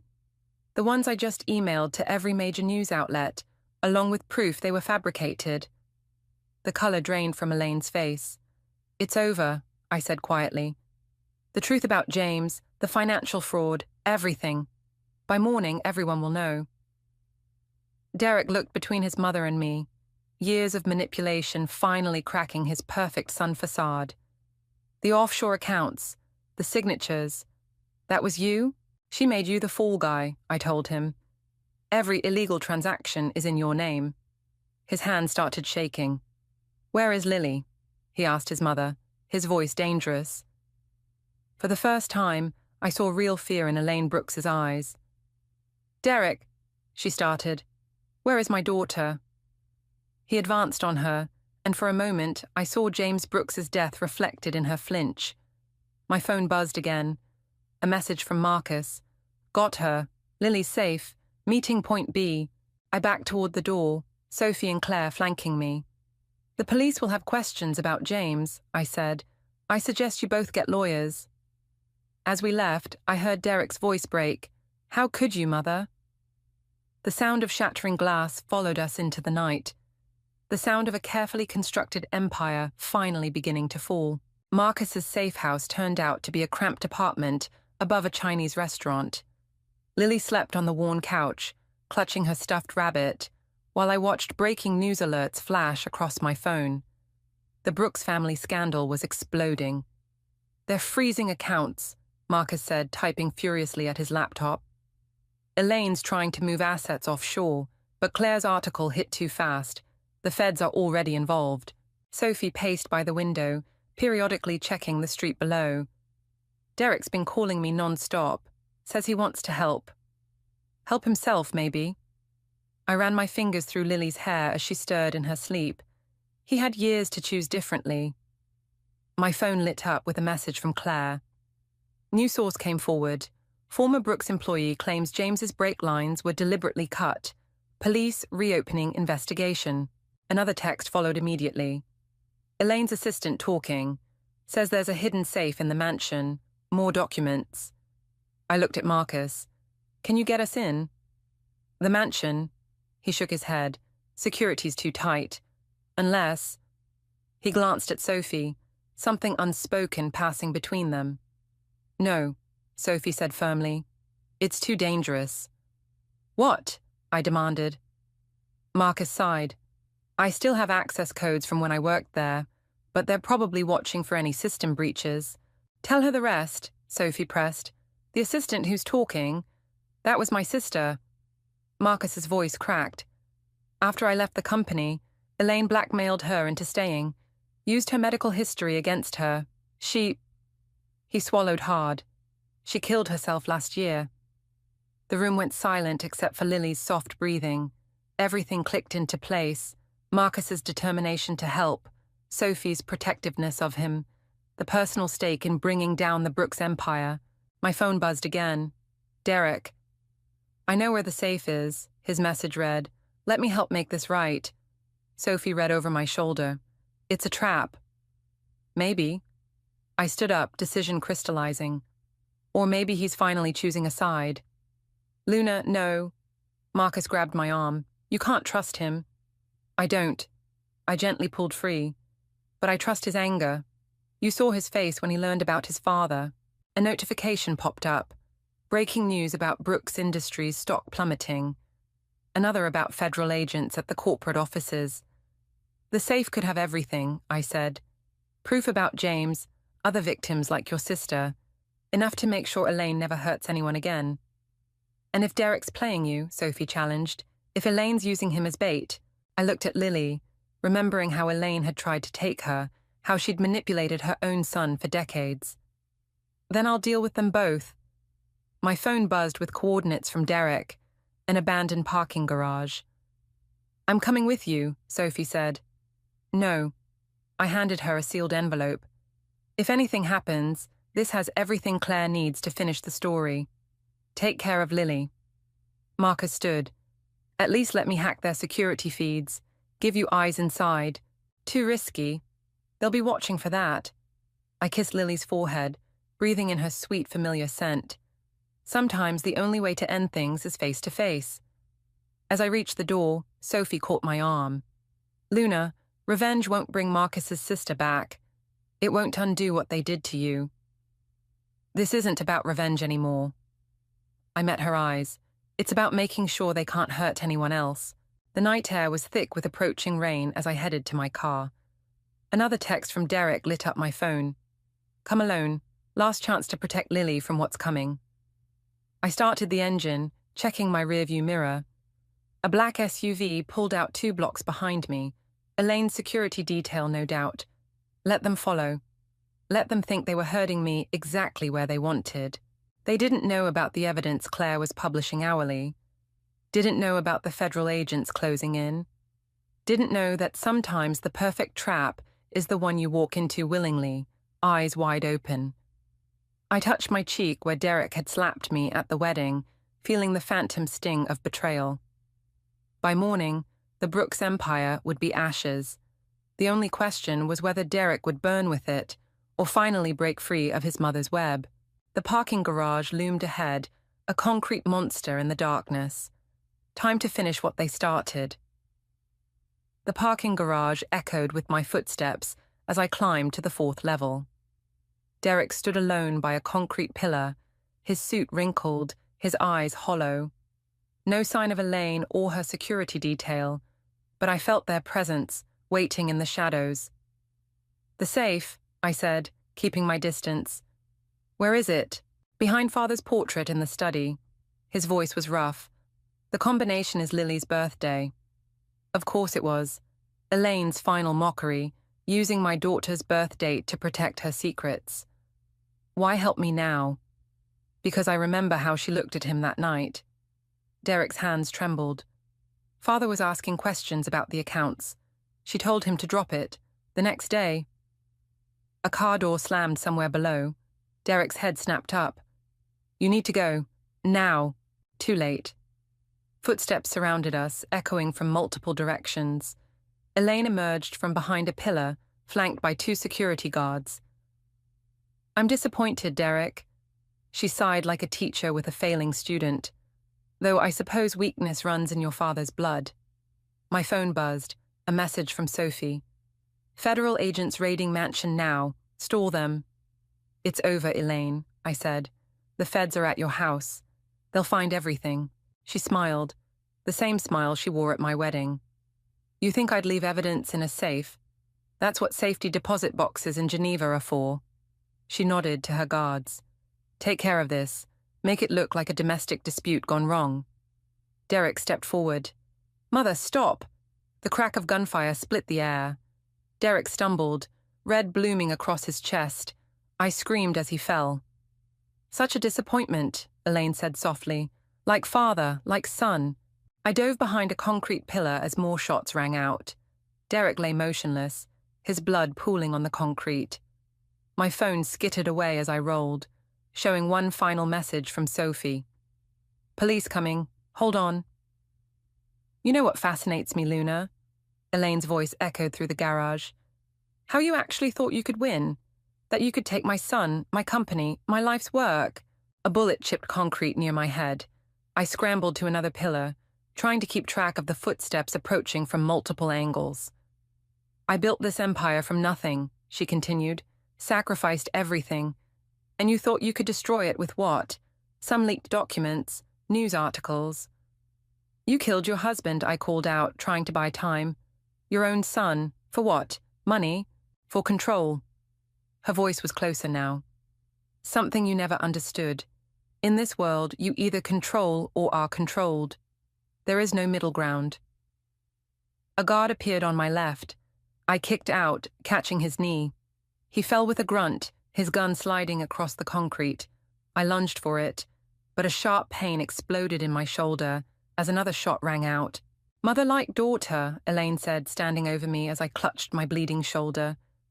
Lily will learn the same lesson you never did, about power, about family, about sacrifice. You'll never touch her. I spat blood, my vision blurring. I already have. She smiled.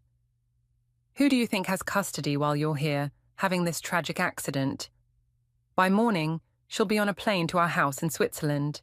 A fresh start, away from all this ugliness. Sirens wailed in the distance. Elaine checked her watch. Time to go, make it clean, she told the remaining guard. As she turned away, I saw Derek move. Just slightly, his hand inching toward his jacket. You forgot one thing, I called after her. About control, she paused. Oh, sometimes. I met Derek's eyes across the concrete.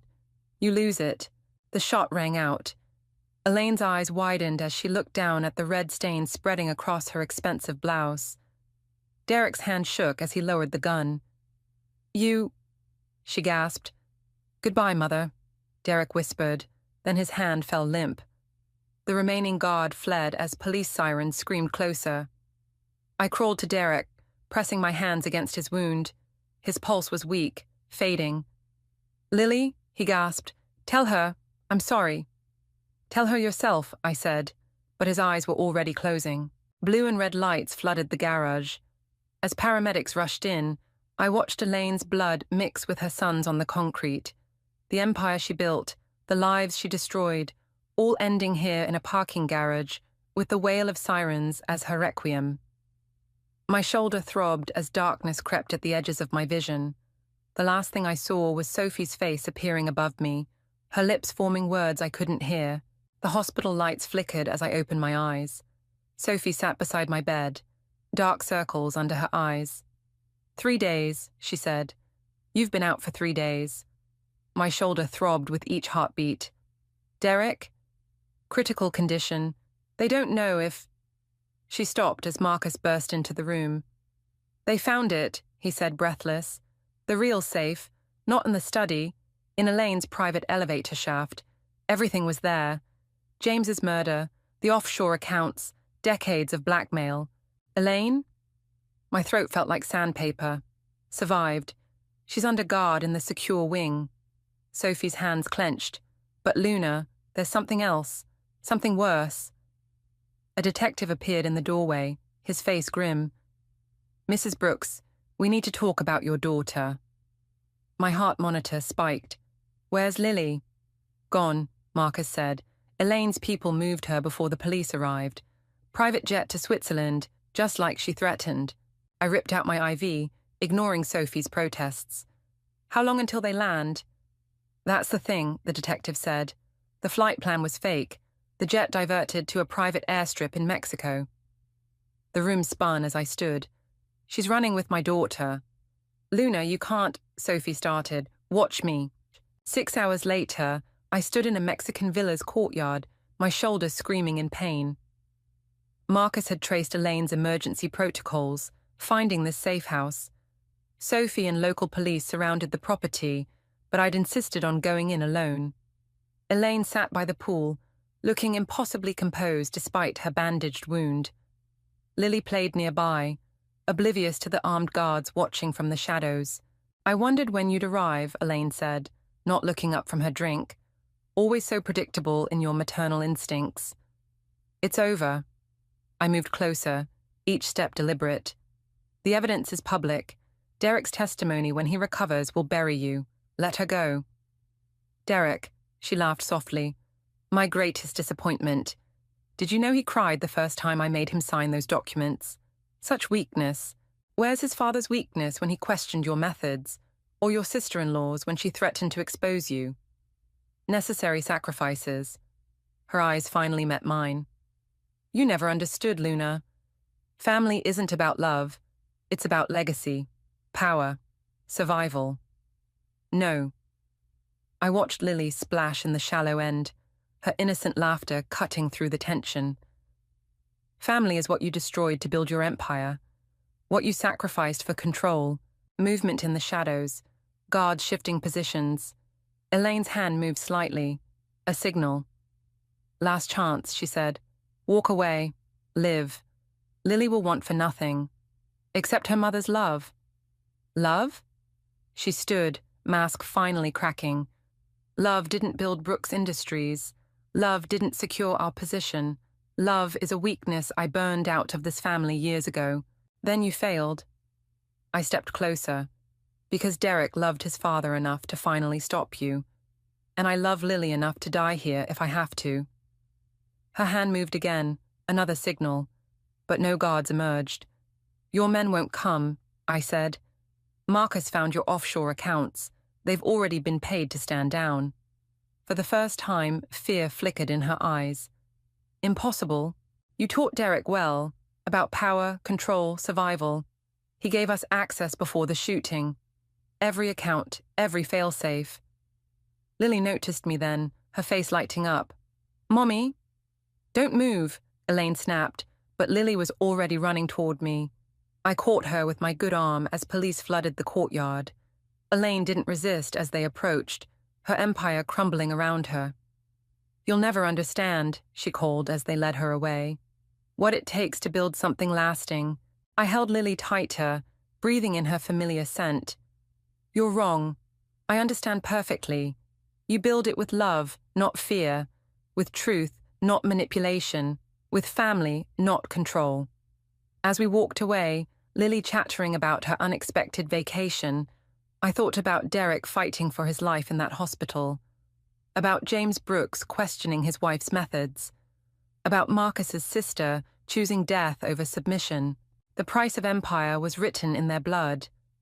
But the cost of love, that was written in the tears on my daughter's cheeks as she hugged me, in the strength it took to break cycles of control, in the courage to choose truth over power. Some empires fall, others transform, and sometimes, from the ashes of control, something stronger grows, built not on fear, but on the very thing Elaine Brooks spent a lifetime trying to destroy. Love. The autumn wind rustled through the courtroom as Elaine Brooks stood for sentencing. Her designer suit hung loose on her frame, prison having stripped away her polished exterior.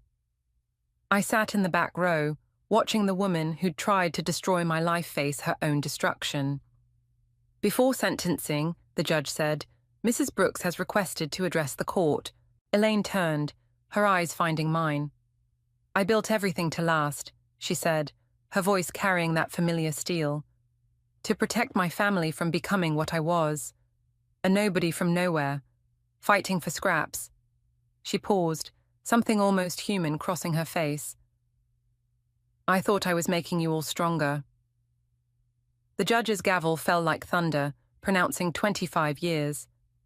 As they led her away, I thought about strength, about the different ways we break and rebuild. Outside the courthouse, Sophie waited with Lily, who was drawing pictures on the steps. Marcus stood nearby, his sister's photo pinned to his jacket, a silent witness to justice. Ready? Sophie asked. I nodded, but stopped at the sight of Derek being wheeled out of a hospital transport van. 4 months of recovery had aged him years. Our eyes met and he gestured for me to approach. The physical therapy's working, he said, touching his chest where the bullet had nearly taken his life. Doctor says I might walk without assistance soon. Lily looked up from her drawing. Daddy's getting stronger. Yes, I said, watching them together. We all are. Derek handed me an envelope. The last of the offshore accounts, transferred to a trust for Lily. And, he hesitated, Mother's journals, from before she married Father. I thought you should have them. Later that night, after Lily was asleep, I opened the journals. Elaine's early entries revealed a woman I'd never known, desperate, afraid, watching her own mother destroy their family through weakness and indecision. Page after page showed her transformation, each hardship building the walls that would eventually become her prison. My phone buzzed. Claire, the reporter. Running follow-up story, interview. I declined. Some stories don't need more telling. Sophie brought tea, settling beside me. Marcus is moving to the coast, says he needs a fresh start. And you? She smiled, touching the ring on her finger. Some ghosts are worth keeping close. Through the window, I watched Lily's swing sway in the wind. The same wind that had carried white rose petals on my wedding day, that had whispered through the parking garage during the shootout, that now carried away the last pages of Elaine's empire. Derek's physical therapy schedule sat on my desk, next to Lily's school registration forms. Not forgiveness, not yet, but perhaps understanding. The line between protection and control, between justice and vengeance, was thinner than I'd imagined. Luna, Sophie said softly, reading the journals over my shoulder. She was pregnant when she married James. A boy, stillborn. Suddenly, Elaine's obsession with legacy, with control, shifted into sharper focus. The child she lost became the empire she built, every decision aimed at preventing another loss. I closed the journal, thinking of Lily sleeping upstairs, of Derek learning to walk again, of Marcus honoring his sister's memory, of Sophie finding love in the aftermath of chaos. We all build empires of one kind or another, some of brick and money, others of memory and love, some to protect, others to control. The trick is knowing the difference. A noise upstairs, Lily calling out in her sleep. As I climbed the stairs, I caught my reflection in the hallway mirror. The woman who'd stood at that altar felt like a stranger now. She'd wanted revenge. I wanted something else. Something stronger than Elaine's empire had ever been. In Lily's room, I smoothed her hair, breathing in the quiet. On her nightstand sat a family drawing, Derek in his wheelchair, Sophie and Marcus holding hands, me standing tall. No perfect endings, no complete victories. Just people, broken and healing, choosing love over power, truth over control. Outside, the wind continued its eternal dance, carrying away the last whispers of Elaine's legacy. Tomorrow would bring its own challenges, its own choices between protection and control. But tonight, in the quiet of hard-won peace, I finally understood what Elaine never could. True strength isn't in what we build to keep others out, but in what we build to let them in. The laptop screen cast a harsh glow across my face as I stared at the email, reading it for the 4th time. Each word felt like a slap, each sentence a betrayal wrapped in corporate jargon and false promises. My name is Alex, and I just discovered my husband was planning to steal my family's legacy. Hey babe, have you seen my charger? Ryan's voice floated up from downstairs, casual and warm, as if he hadn't just drafted an email to a shady investment firm about leveraging my parents' organic food empire for his get-rich-quick scheme. Check the kitchen drawer, I called back, my voice steady despite the trembling in my hands. The email draft sat there mocking me with its implications. Access to Monroe Organics assets, significant investment opportunity, family connections. The stairs creaked under Ryan's feet as he approached our home office. I quickly switched tabs to Amazon, but the image of that email burned behind my eyes, like an after-image of the sun. Found it, he said, leaning against the doorframe with that easy smile that used to make my heart skip. Now it just made my stomach turn. What are you up to? Just looking at birthday presents for Lily. The lie came easily, protection instinct kicking in. 3 is a big year. He crossed the room and kissed the top of my head. Don't spoil her too much. Speaking of money, I've been meaning to talk to you about an amazing investment opportunity. Really? I swiveled in my chair to face him. What kind of opportunity? It's complicated, but basically, try me. I folded my arms. I'm pretty good with complicated things. His smile flickered for a moment. Well, there's this firm that specializes in family business expansion.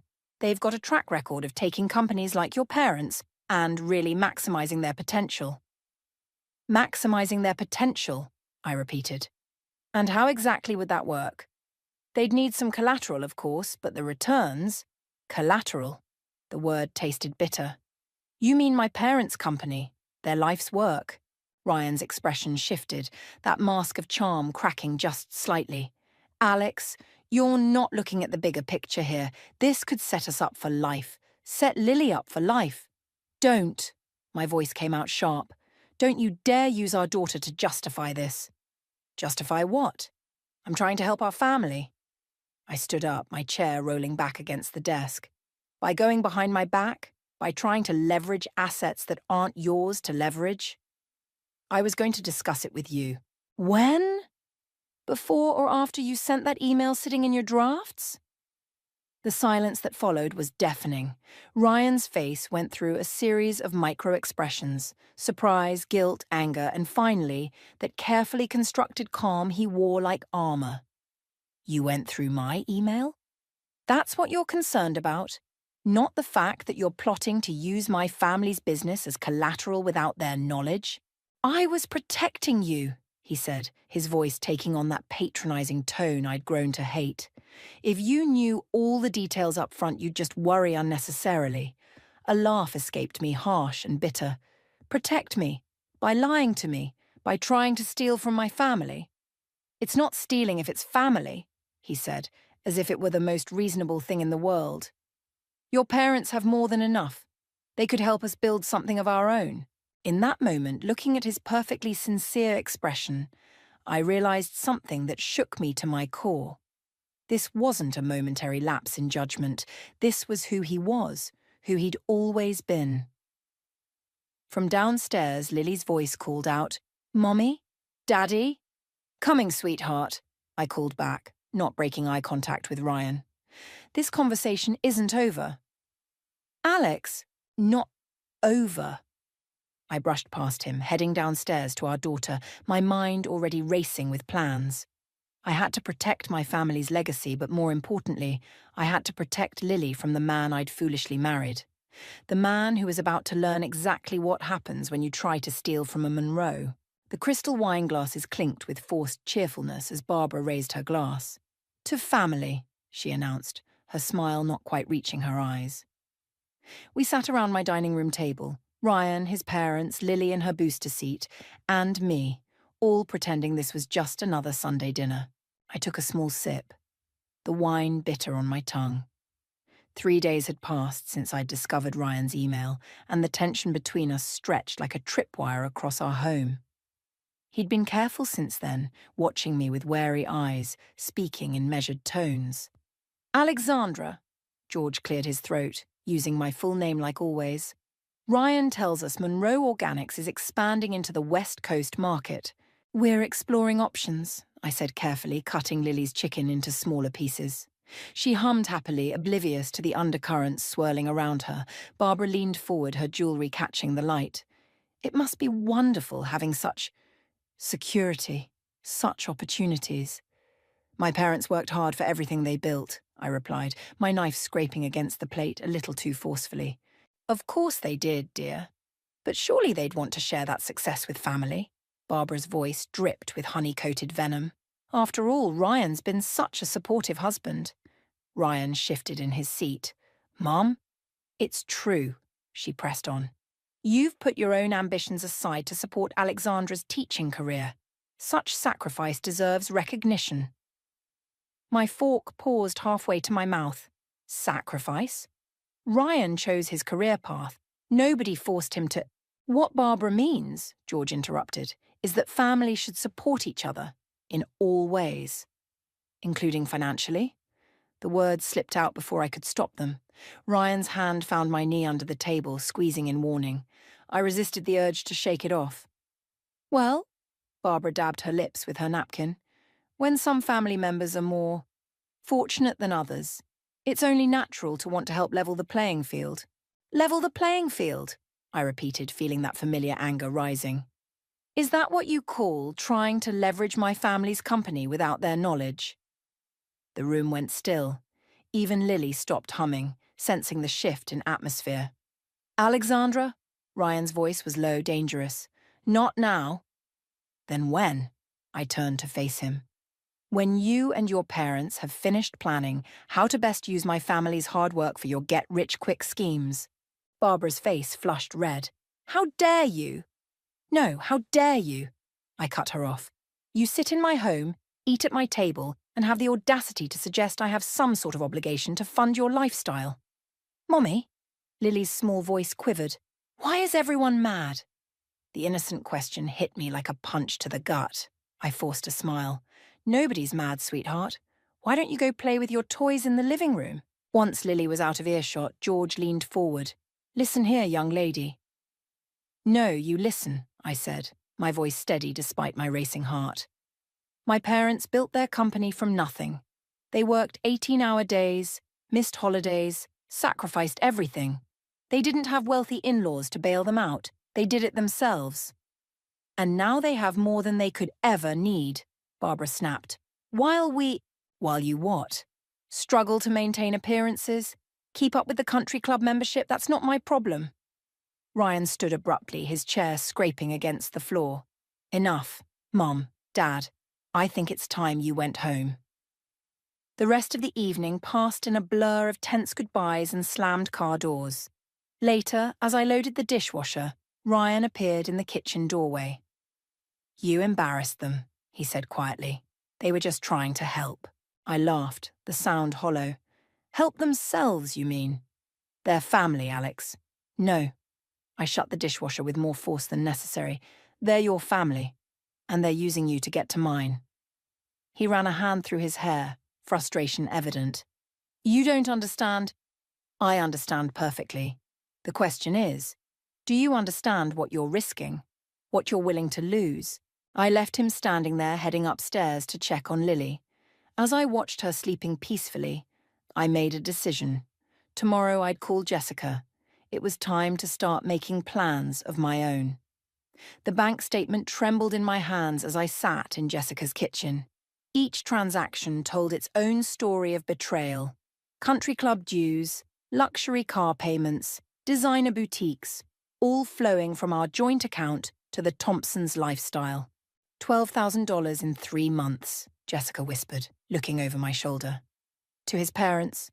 While I've been clipping coupons and buying Lily's clothes second-hand, my voice cracked. He said we needed to budget carefully. Jessica slid a fresh cup of coffee across the table. Have you confronted him? Not yet. I needed proof first. I spread out more statements, each one a fresh wound. Look at this pattern. Every time his parents have a crisis, money disappears from our account. Their cruise ship emergency? $3,000. Their roof repair? $4,000. Their medical bills? I laughed bitterly. Botox and tennis elbow? $2,000. The front door chimed and Ryan walked in, his timing impeccable as always. He froze when he saw the papers spread across Jessica's kitchen table. Alex, what are you doing here? Finding out where our daughter's college fund went. I held up a statement. Care to explain the $5,000 withdrawal to Thompson Family Trust? Jessica stood. I'll give you some privacy. No, I said, not taking my eyes off Ryan. Stay. I want a witness. Ryan's charm switched on like a light. Sweetheart, I can explain. Mom and Dad were in a tight spot. They're always in a tight spot, Ryan. But this time you crossed a line. They're family. So is Lily. I slammed my hand on the table. Or did you forget about her future while you were bankrolling your parents' country club membership? His facade cracked. They needed help. They needed a reality check. And so do you. I stood, gathering the statements. I trusted you. I believed in us.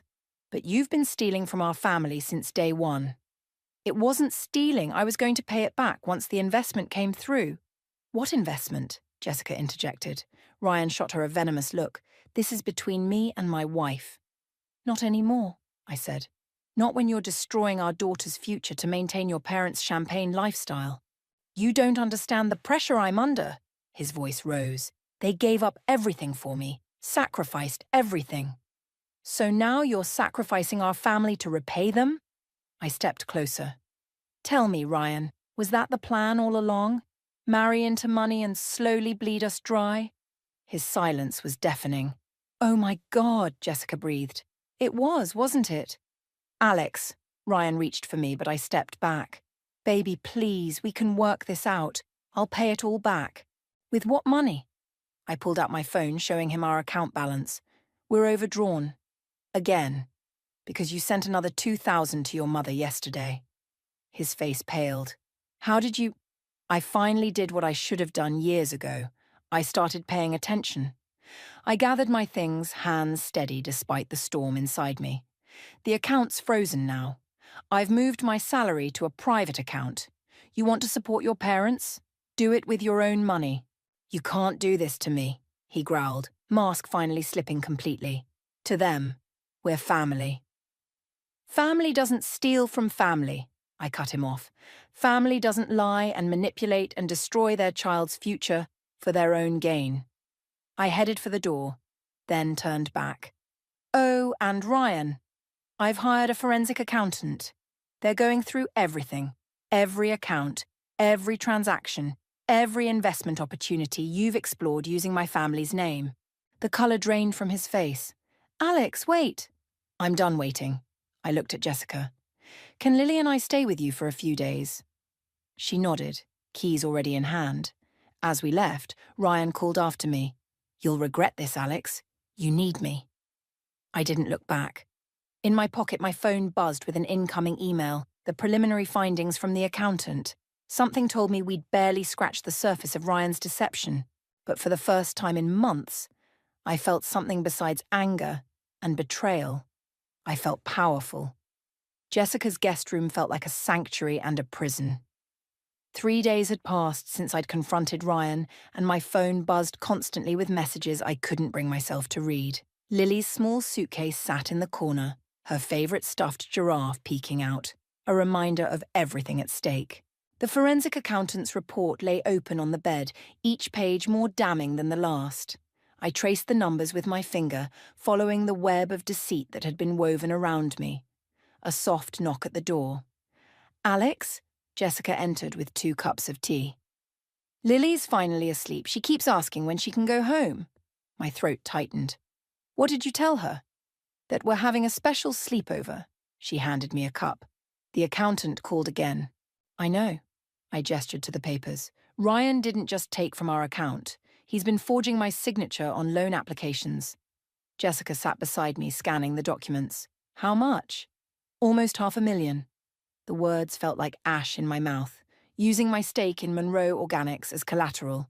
Jesus Christ. Jessica's hand found mine. Does he really think he'll get away with this? A text message lit up my phone. Ryan, we need to talk, for Lily's sake. He's desperate, I said, turning the phone face down, which makes him dangerous. Have you told your parents yet? Before I could answer, another text arrived, this time from my mother. Darling, Barbara just called. She's very concerned about you and Lily. What's going on? They're closing ranks, I muttered, showing Jessica the message. Ryan's parents are trying to control the narrative. Then change it. Jessica stood, pacing the room. You have proof now. Use it. It's not that simple. I pulled out another document, a photo of Ryan and his father meeting with someone I recognized. Look who they've been talking to. Jessica squinted at the image. Is that James Morton, my parents' biggest competitor? The pieces had finally clicked into place. Ryan wasn't just stealing money. He was gathering information about Monroe Organics, meeting with our competitors. Corporate espionage? Jessica whispered. Alex, this is bigger than a divorce. This is criminal. I finished her sentence. And if it gets out, it could destroy my parents' company, everything they've built. A car door slammed outside. Jessica rushed to the window. "It's Ryan!" My heart stuttered. Through the curtains, I could see him standing in the driveway, looking up at the house. His usual polished appearance was gone, replaced by something raw, more desperate. "Alex!" His voice carried through the closed windows. "I know you're in there. You can't keep my daughter from me." Jessica reached for her phone. "I'm calling the police." "Wait." I watched as Ryan paced the driveway, running his hands through his hair. He wants a scene, wants to play the concerned father. Then what do? I gathered the documents, sliding them into a folder. We give him exactly what he doesn't want. Exposure. "Alex, I'm done hiding." I pulled out my phone, dialing a number I knew by heart. "Dad, we need to talk. All of us. Tomorrow morning at the office." Ryan's voice grew louder outside. "Alex, don't make me do something we'll both regret." I walked to the window, making sure he could see me clearly. His eyes met mine, and for a moment I saw something flicker across his face. Fear. "You're right, Ryan," I called down, my voice steady. "No more regrets. 9 a.m. tomorrow at Monroe Organics. Bring your parents, bring your lawyers, bring everyone who helped you try to destroy my family." "You don't want to do this," he warned. "Actually, I do." I closed the curtains, turning back to Jessica. "Can you watch Lily tomorrow morning?" She nodded, understanding in her eyes. "Are you sure about this?" I looked at the folder of evidence, then at my daughter's suitcase. Everything I needed to protect, everything I needed to fight for, was right here. "Yes," I said. "It's time to end this. On my terms." The Monroe Organics boardroom felt colder than I remembered. My father's face had aged 10 years in the last 10 minutes as he reviewed the documents spread before him. Mother sat beside him, her usually perfect posture rigid with fury. "He did what?" Her whisper could have cut glass. I tapped the loan agreement. "Used my power of attorney to secure a $5 million loan. The collateral? 20% of Monroe Organics' distribution network." Dad's hands trembled as he reached for another document. "These signatures." "Forged." I slid forward the forensic analyst's report. "All of them, including the board meeting minutes, where I supposedly approved the transfer of shares." The door burst open. Ryan strode in, followed by his parents and James Morton himself. The sight of our biggest competitor in my family's boardroom made my blood boil. "Alex, you're making a mistake." Ryan's voice carried that familiar patronizing tone. "This was all going to benefit our family." "By selling us out to Morton Foods?" I stood, planting both hands on the table. "That was your master plan." James Morton cleared his throat. "Mrs. Thompson, if I may." "It's Miss Monroe," I cut him off. "And you may not." Barbara stepped forward, her designer handbag clutched like a shield. "Alexandra, dear, you're being dramatic. Ryan was simply exploring opportunities." "Opportunities?" My mother's voice cracked like a whip. "You call corporate espionage an opportunity?" George Thompson puffed up. "Now see here." "No, you see here." I pulled out my phone, playing a recording. Ryan's voice filled the room. "Morton's offering triple what it's worth. Once the transfer's complete, we'll have controlling interest. The old guard won't know what hit them." The colour drained from Ryan's face. "You recorded me?" "You taught me well." I stopped the recording. "Always gather leverage, right?" "Alex." Ryan stepped toward me, hands raised in surrender. "Baby, please. I can explain everything." "Can you explain this?" I produced another document, a private investigator's report. "Your secret meetings with Morton, the offshore accounts, the systematic dismantling of our security protocols?" Barbara gasped. George grabbed the back of a chair for support. "You don't understand." Ryan's charm cracked, revealing desperation beneath. "My parents needed—" "Your parents needed?" I laughed, the sound harsh even to my own ears. "What about our daughter? What about her future?" "I did this for her." Ryan slammed his fist on the table, "so she wouldn't grow up watching her father beg for scraps from your family." The room fell silent. In that moment, I saw Ryan clearly for the first time. Not as my husband, not as my betrayer, but as something far more pathetic. "Get out," my father said quietly. Henry, George started. All of you, Dad stood, his voice gaining strength. Morton, you're looking at industrial espionage charges. The Thompsons, fraud, forgery, and conspiracy. My lawyers will be in touch. You can't prove anything, Ryan sneered. I pulled out one final document. Actually, we can. Remember that power of attorney you used? I had it revoked 3 months ago. Everything you've done since then. That's criminal fraud. Ryan's facade crumbled completely. You planned this. I learned from the best. I gathered the documents. The police are waiting downstairs, along with the SEC investigators. Barbara burst into tears. George looked ready to faint. But Ryan just stared at me, his expression morphing from shock to hatred. You'll regret this, he hissed. What about Lily? You really want her to grow up without a father? Better than growing up with a thief and a liar. I walked to the door, then turned back.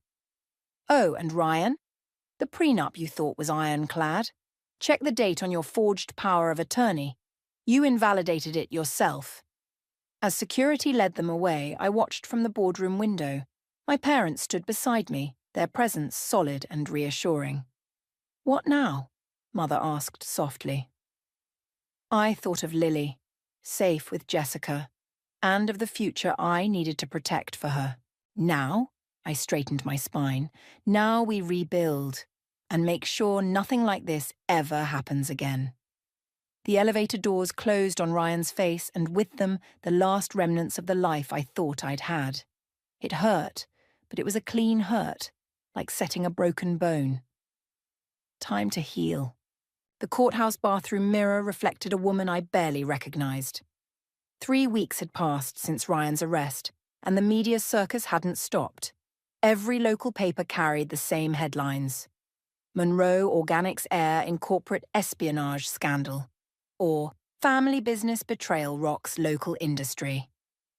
I splashed cold water on my face, trying to steady my nerves. In 10 minutes, I'd have to face Ryan again, this time across a courtroom. The door creaked open. Barbara Thompson stood there, looking smaller without her designer clothes and perfectly coiffed hair. Alexandra, her voice wavered. Please, just 5 minutes. I reached for a paper towel. Your lawyer advised against this. To hell with the lawyers. She stepped closer. It's about Lily.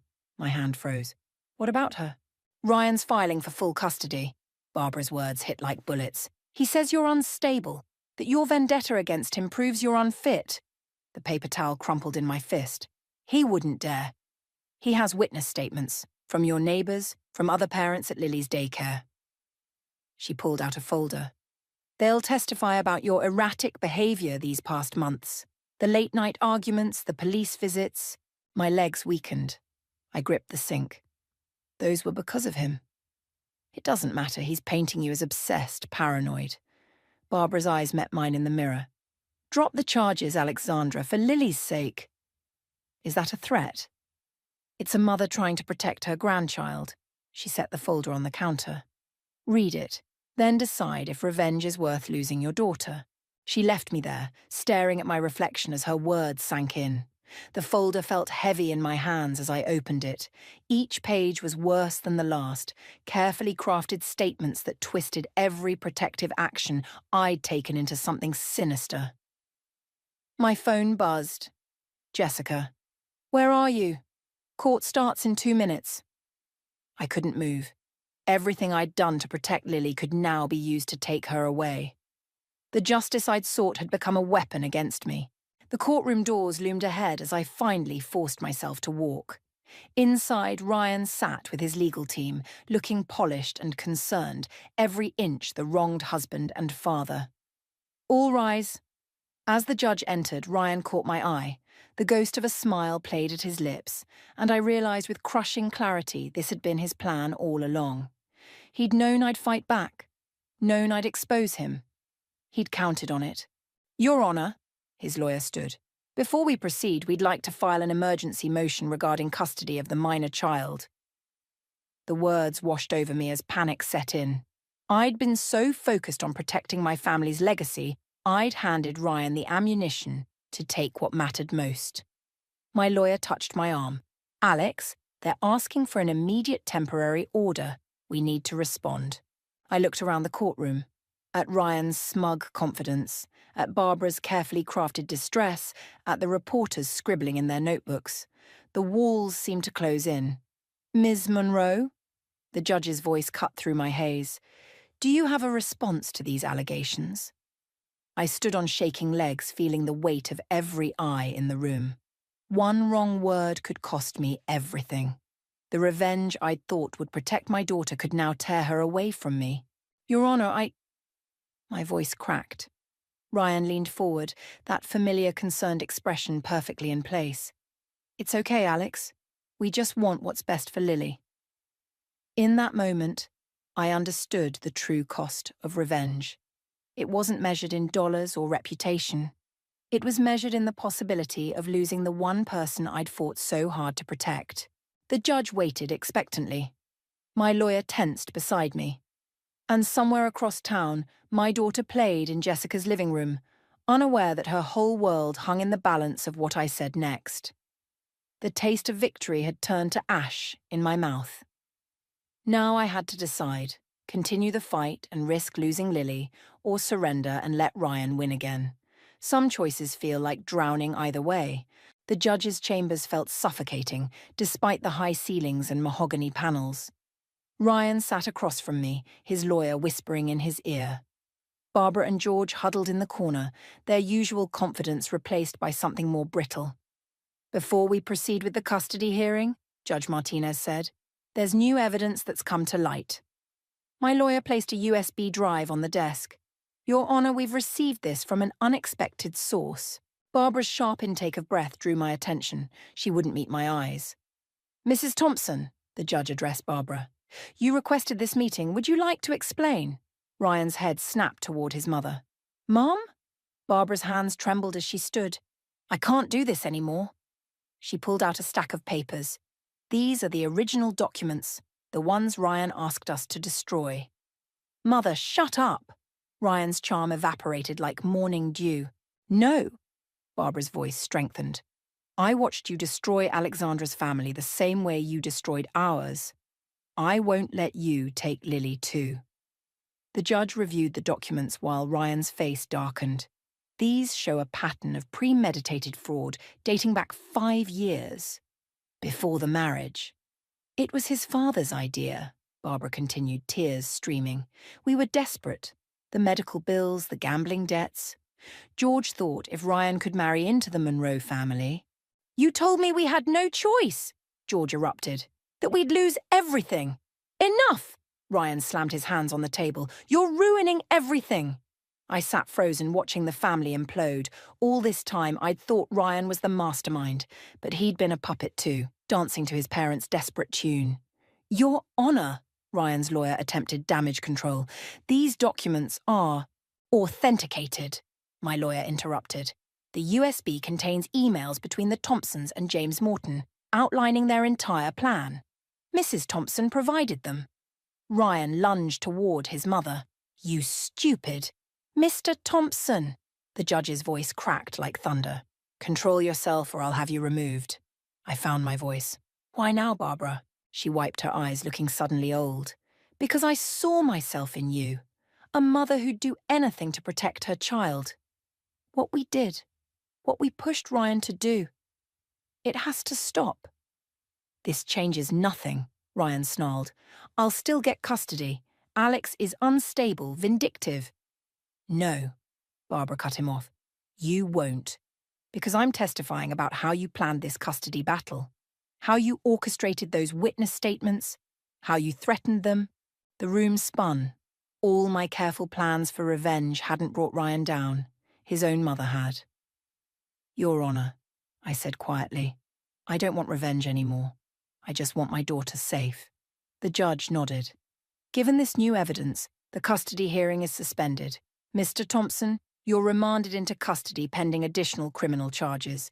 As security led Ryan away, he turned to me one last time. I did love you, Alex. In my way.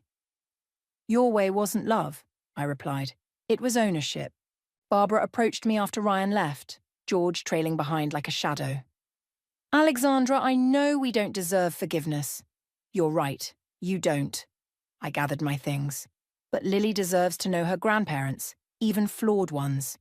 If you want a relationship with her, it'll be on my terms. And you'll both get help, financial counseling, therapy, whatever it takes. Why would you give us another chance? George asked. I thought of Lily, of the weight of family legacy, both good and bad. Because revenge doesn't heal anything, but maybe redemption can. Barbara reached for my hand. I let her take it, feeling the tremors in her grip. Thank you, she whispered. I withdrew my hand.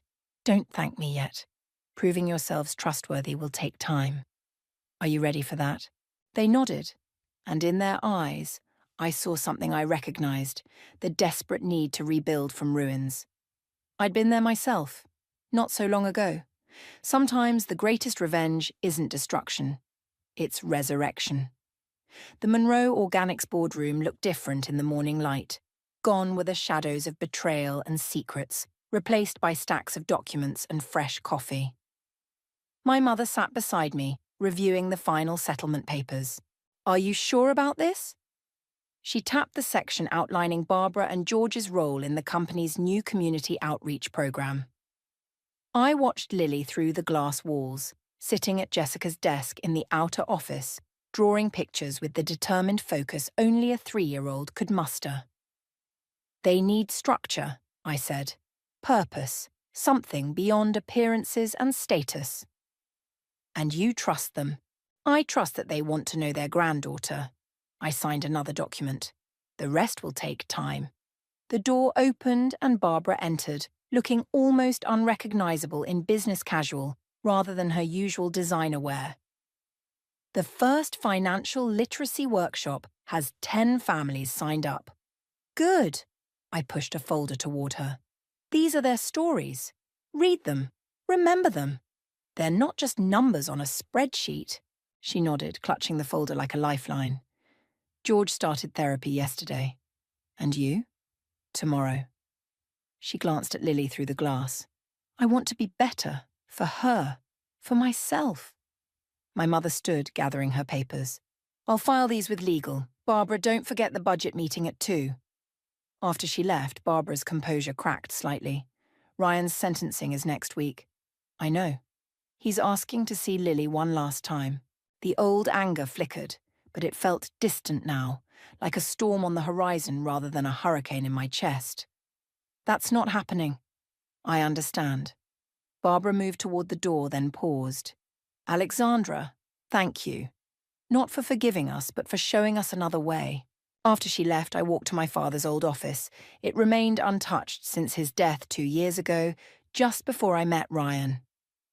The leather chair creaked as I sat behind his desk, opening the bottom drawer where he kept his important papers.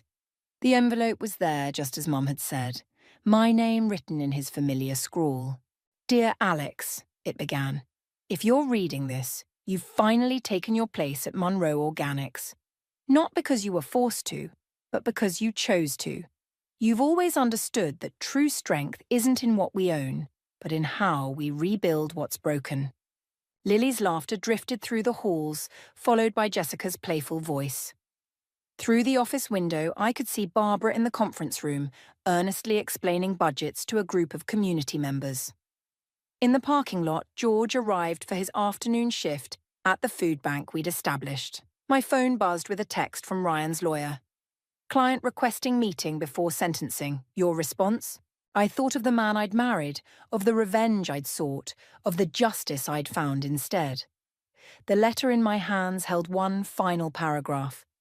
Remember, sweetheart, success isn't measured in victories over others, but in the bridges we build from our broken places.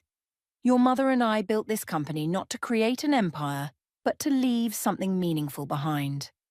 The true legacy isn't in the name Monroe, but in what we choose to do with the opportunities we're given.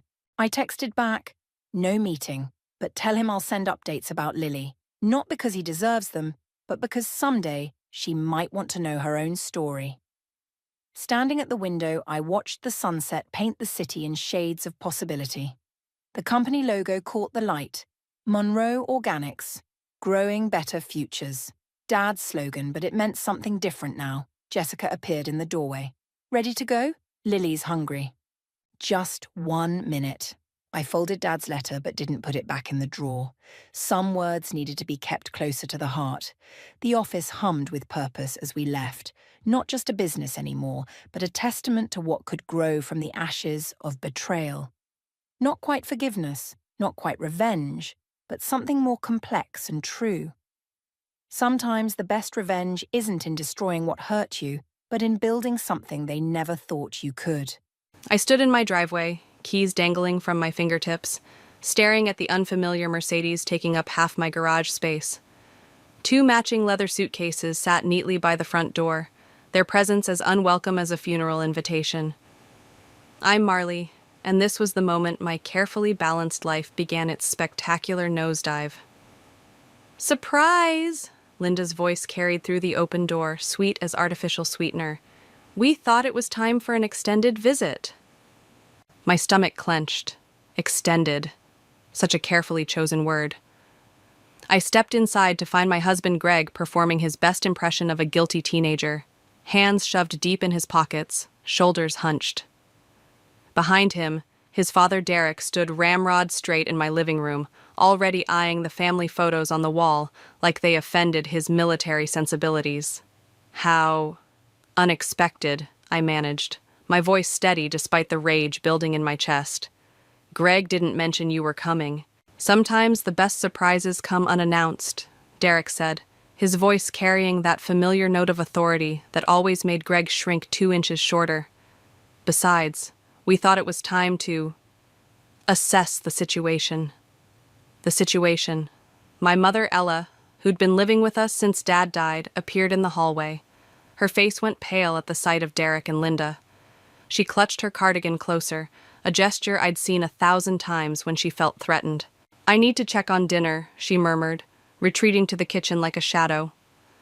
Greg finally found his voice. Dad thinks it would be good for everyone if they stayed with us for a while. Help us get things organized. I caught the slight tremor in his words, the way his eyes wouldn't quite meet mine. There was more to this story, something hiding behind his careful phrasing. Organized? The word tasted bitter. I wasn't aware we needed organizing. Linda bustled forward, her perfectly manicured hands fluttering like nervous birds. Oh, we just want to help.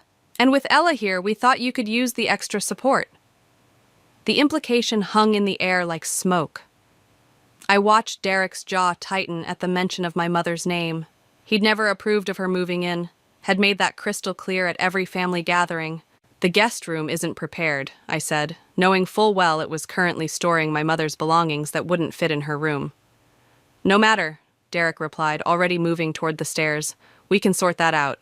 Greg, bring up our bags. Greg jumped to attention like a well-trained puppy, grabbing the suitcases before I could protest further. I followed him to the bottom of the stairs, grabbing his arm. When were you planning to tell me about this? I hissed. He wouldn't meet my eyes. They needed a place to stay. Dad's been... There are some financial issues. It's temporary. Temporary like my mother's temporary stay? I released his arm, disgust rising in my throat. You should have talked to me first. I knew you'd say no. You're damn right I would have said no. This is our home, Greg, mine and yours, not your father's new command center. From upstairs came the sound of Derek's voice, sharp with disapproval. Greg, these bags won't move themselves. I watched my husband's face crumple slightly before he straightened his shoulders and headed upstairs, leaving me alone in the foyer. From the kitchen came the soft sounds of my mother's movements, the gentle clink of dishes that told me she was stress cooking, her way of coping with chaos. I pressed my fingers against my temples, feeling a headache building. This wasn't just an invasion of space, it was a power play. Derek Collins didn't do anything without a purpose, and showing up unannounced with luggage in tow wasn't just about financial issues. The question was, what game was he really playing? And more importantly, how many pieces of my life would be sacrificed before it was over? 3 days into the invasion, I found my mother's prized ceramic vase, the last gift from my father, wrapped in newspaper and stuffed in a box labeled donations. The sound of Derek's boots on the hardwood floor had become a constant reminder of his presence, like a metronome counting down to my inevitable explosion. He rounded the corner into the living room, clipboard in hand, looking every bit the retired colonel conducting an inspection. "Ah, Marley. Good. We need to discuss the new household schedule." He tapped his pen against the clipboard. "Your mother's tendency to cook at irregular hours is disrupting the natural order of things." I clutched the vase tighter. The natural order of whose things, exactly? "Structure breeds success," he continued, ignoring my question. "Linda and I have drafted a weekly menu plan. Your mother can assist, of course, under Linda's supervision." The vase trembled in my hands. In the kitchen I could hear the quiet murmur of voices, my mother and Linda, probably engaged in another passive-aggressive dance over dinner preparations. My mother doesn't need supervision in her own kitchen. Derek's jaw tightened. This arrangement requires compromise. Greg agrees the changes will benefit everyone. Of course he did. Greg hadn't disagreed with his father since puberty. Speaking of my spineless husband, he chose that moment to appear, laptop tucked under his arm. "Hey, what's going on?" His eyes darted between us, sensing tension. "Your father's reorganizing our lives," I said, setting the vase deliberately on its original shelf. "Apparently, my mother's cooking schedule is chaos incarnate." "It's about efficiency," Derek interjected. "And speaking of efficiency, these decorative items are taking up valuable space. The donation box? Touch this vase again, and efficiency will be the least of your concerns." Greg stepped forward. "Marley, maybe we could..." "Could what, Greg? Rearrange our entire lives to accommodate your father's control issues?" "That's enough." Derek's voice carried the weight of decades of command. "Greg, your wife's attitude is..." "My attitude?" I laughed, the sound sharp enough to cut glass. "You show up unannounced, commandeer our home, and now you're trying to erase every trace of my mother's presence. And you're concerned about my attitude?" A crash from the kitchen silenced us all. I found my mother standing over a shattered plate, her hands shaking. Linda hovered nearby, looking both concerned and somehow satisfied. "I'm so sorry," my mother whispered. "My hands, I just can't seem to..." "It's fine, Mom." I moved to help her, but Derek blocked my path. "Linda, show Ella how to clean this properly. There's a specific protocol for broken glass." My mother's face crumpled slightly. 25 years of teaching experience, and this man was treating her like an incompetent child. "I'll help my mother," I said, pushing past him. "Actually," Greg spoke up, his voice carrying a tremor of attempted authority. "Maybe Dad's right. We could all use more structure." The betrayal felt like ice water in my veins. I turned to face my husband, really seeing him for the first time in years. "Structure? Is that what we're calling this?" "Marley." "No." I grabbed the broom myself, positioning myself between my mother and the others. "This ends now. Mom, go rest. I've got this." "But the dinner schedule," Linda started. "We'll have to wait," I finished, sweeping the broken pieces into a neat pile. "In fact, everything's going to wait until we have a real conversation about boundaries." Derek's face darkened. "Greg, your wife clearly needs..." "Stop telling my husband what I need." The words came out quiet but sharp. "And stop trying to remake this house into your personal barracks." The silence that followed was deafening. Greg looked like he wanted to dissolve into the wallpaper. Linda's hands twisted her apron. Derek stood perfectly still, his authority challenged in a way he clearly hadn't expected. "We'll discuss this later," he finally said, turning on his heel and marching upstairs. I watched him go, then looked at the broken pieces at my feet. Something else had shattered today, something far more significant than a dinner plate. In the reflection of the window, I caught sight of my mother's retreating form, shoulders hunched, moving like a ghost in her own home. The rage that had been simmering for days crystallized into something colder, more focused. This wasn't just about territory anymore. This was about dignity. And if Derek Collins wanted a war, he was about to learn that not all battles are won with military precision. The bank statement sat on my desk like a loaded gun. 3 separate transfers to Derek and Linda's account over the past month. each for $5,000. The numbers blurred as my hands shook, rage and betrayal mixing into something toxic in my chest. I found Greg in his home office, headphones on, deliberately avoiding the world he'd helped create. I slapped the statement down in front of his keyboard. $15,000, Greg. Want to explain? His face went pale, then red. He pulled off his headphones slowly, like a man preparing for his execution. You weren't supposed to see that. Clearly, just like I wasn't supposed to see your parents showing up on our doorstep. Just like I wasn't supposed to notice our savings disappearing. They needed help. While my mother's medication sits in pharmacy limbo because we suddenly can't afford the copay, he pushed back from his desk, running his hands through his hair. Dad made some investments that didn't pan out. They were going to lose their house. So you decided to sacrifice ours instead? It's not that simple. It never is with you, Greg. Nothing's ever simple when it comes to standing up to Daddy dearest. A sound from the doorway made us both turn. Derek stood there, his presence filling the frame like a shadow at noon. Is there a problem here? Yes, I said, before Greg could speak. There's definitely a problem. Would you like to explain why my husband's been secretly bankrolling you? Derek's jaw tightened. Financial matters between father and son. Stop. My voice cut through his practiced authority. This isn't a military operation. This is my home, my marriage, and my money you're bleeding dry. Marley, please. Greg stood up, reaching for me. Dad's just going through a rough patch. A rough patch that requires $15,000 of our money? Money we don't have? The market will turn around, Derek said, his confidence wavering slightly. My investments were garbage, I finished. I checked, Derek. Those sure things you invested in? They were pump and dump schemes. You got played. The color drained from his face. Behind him, Linda appeared, drawn by the rising voices. Derek! What's she talking about? Nothing you need to concern yourself with, he snapped. Everything, I corrected, turning to Linda. Your husband lost everything on fake investments, and now he's draining our accounts to cover it up. Greg grabbed my arm. That's enough! I yanked away from him, something final snapping inside me. No, it's not nearly enough. Your father shows up here, takes over our home, terrorizes my mother, and all while secretly stealing our money through you, and you let him. I had no choice. You always had a choice. You just chose him. Every single time.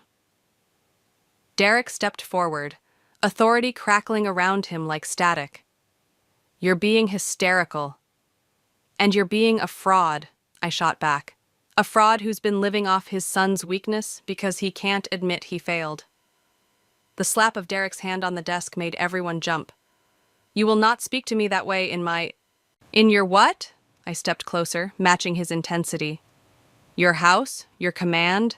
This isn't your anything, Derek. This is my home, and you're not in charge here. Linda's voice came soft but clear. How much did we take? Derek turned on her. Linda, be quiet. No. She straightened her spine. How much of their money did you give away, Greg?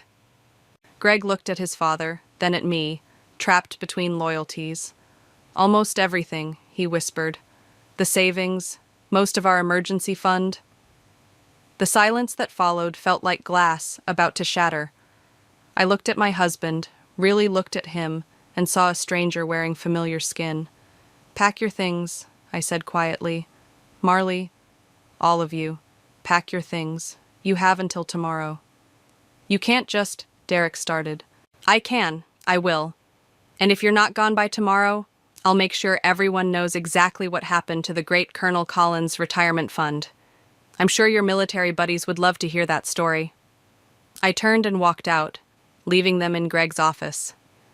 My mother stood in the hallway, tears in her eyes, but her head held high. I took her hand, squeezing it gently. We'll be okay, Mom. Behind us, I could hear Derek's voice rising, Greg's protests, Linda's quiet sobs. But they felt distant now, like a storm moving away. I had my own weather to weather, and it was time to clean house. The emergency room lights cast harsh shadows across my mother's face as she lay unconscious on the gurney. Her collapse during breakfast had shattered more than just the coffee mug she'd been holding. It had shattered any illusion that I could maintain peace at the cost of her health. Blood pressure's still elevated, the nurse said, adjusting monitors. Has she been under unusual stress lately? I stared at the IV drip, counting the seconds between drops. You could say that. Greg appeared in the doorway, his father's shadow close behind him.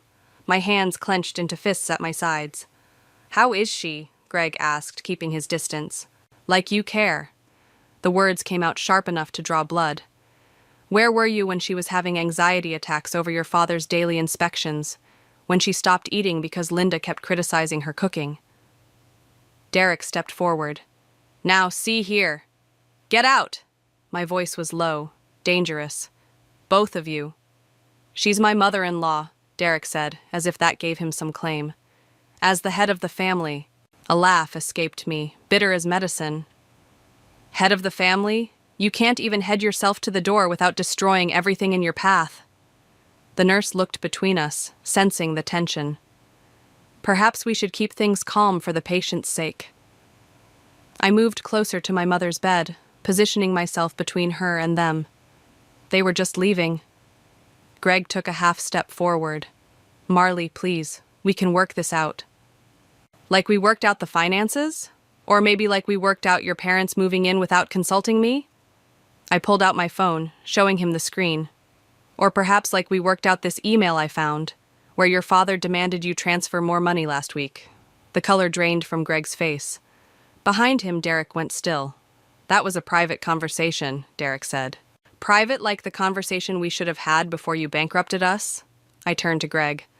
Or private like the conversation we should have had before you chose your father over your wife. I didn't choose. You did. Every single time. I looked at my mother's pale face, then back at them. And now she's paying the price. A doctor entered, flipping through charts. Mrs. Thompson, we need to discuss your mother's condition. Whatever you need to say, you can say in front of family, Derek started. No, I cut him off. You're not family. You're parasites wearing family's skin. I turned to the doctor. They were leaving. Greg reached for my hand. Marley, I jerked away. The next hand you reach for better be a lawyer's, Greg, because this is done. You don't mean that, he whispered. Check your email. The divorce papers are already there. I watched his face crumple, feeling nothing but cold clarity. I filed them this morning, right after I transferred what little money was left to a new account, one you can't access. Derek's authoritative mask slipped, revealing the panic beneath. You had no right.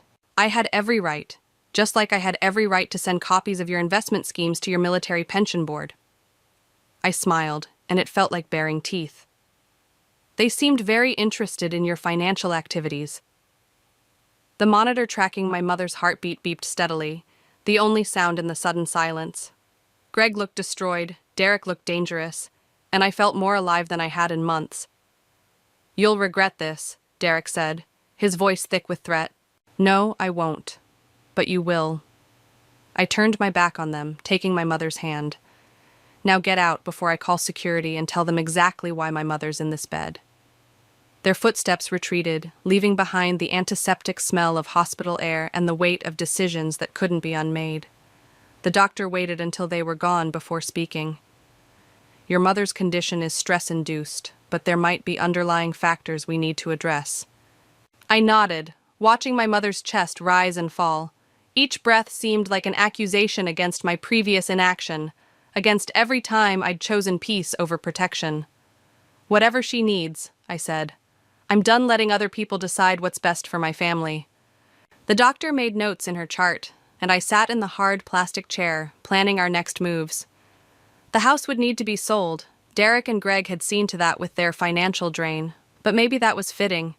Some foundations couldn't be repaired once they'd been poisoned at the root. My mother stirred slightly, her hand tightening in mine. I squeezed back, a promise in the pressure. We'd rebuild, just the two of us. And this time, no one else would hold the blueprints to our lives. The manila envelope sat heavy in my hands as I stood outside Derek's temporary office, my former guest room. Inside were printouts of emails, bank statements, and investment records that painted a picture so damning it made my hands shake. 3 days of digging through financial records had revealed the true extent of Derek's failures. I knocked once, not waiting for a response before entering. Derek looked up from his laptop, his face hardening at my presence. This is a private space. Nothing's private anymore. I dropped the envelope on his desk, especially not your investment history. He didn't touch it. You've been investigating me. Someone had to, since Greg wouldn't. I leaned forward, placing my palms flat on the desk. Tell me, does Linda know about the second mortgage, or the gambling debts? A muscle twitched in his jaw. You're overstepping, like you overstepped when you lost your pension playing the market? Or when you convinced Greg to drain our savings to cover your mistakes? You don't understand. I understand perfectly. I pulled out one particular document. This is interesting. A loan application in Greg's name, with a forged signature. That's fraud, Derek. Federal fraud. His hand moved toward the paper, but I snatched it back. What do you want? You gone. All of you. Tonight. A harsh laugh escaped him. Or what? You'll destroy your husband's life by reporting this? He's as complicit as I am. The difference is, I don't care about saving his life anymore. My voice remained steady, even as my heart raced. But you care about yours, don't you, about your reputation? The door opened behind me. Greg stood there, Linda hovering behind him. Perfect timing. What's going on? Greg asked, stepping inside. Show them, I said to Derek. Show them what you've been hiding, or I will. Derek's face flushed red. This is blackmail. This is consequence. I turned to Linda. Did you know your house isn't yours anymore? That Derek remortgaged it to cover his gambling debts? Linda's hand flew to her throat. Derek? He lost everything, I continued, pulling out more documents. The pension, the savings, your retirement fund. Then he came here to bleed us dry, too. Greg moved forward, reaching for the papers. Dad, what is she talking about? Your father forged your signature on loan documents, I said, watching Derek's facade crack. He's been using your identity to secure more credit. That's why he really came here, to hide from his creditors. The silence that followed felt like glass breaking in slow motion. Linda sank into a chair, her face ashen. Greg stared at his father, waiting for a denial that didn't come. I was protecting this family, Derek finally said, his voice hollow. Everything I did was for yourself, Linda whispered. All these years, telling me we needed to be careful with money, while you... I placed the envelope in front of her. Everything's there. Bank statements, loan documents, gambling receipts. He's been lying to all of you for years. Derek stood suddenly, his chair scraping back. You have no right. I have every right. The force of my voice made them all jump. You came into my home, terrorized my mother, drained our accounts, and now you want to talk about rights? Greg picked up one of the documents, his hands shaking. You forged my signature? My own father? Son, I can explain. Explain what? I cut in. How you manipulated him his entire life. How you used his fear of disappointing you to destroy his marriage. Derek moved toward me, but I stood my ground. You think you've won something here? You've destroyed your own family. No, you did that all on your own. I pulled out my phone. You have 2 hours to pack and leave.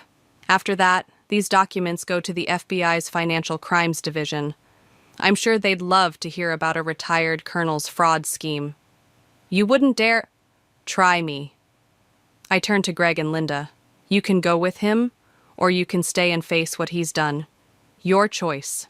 I walked out, leaving them with the evidence of their collapsing world. In the hallway, my mother stood waiting, stronger now, her eyes clear and determined.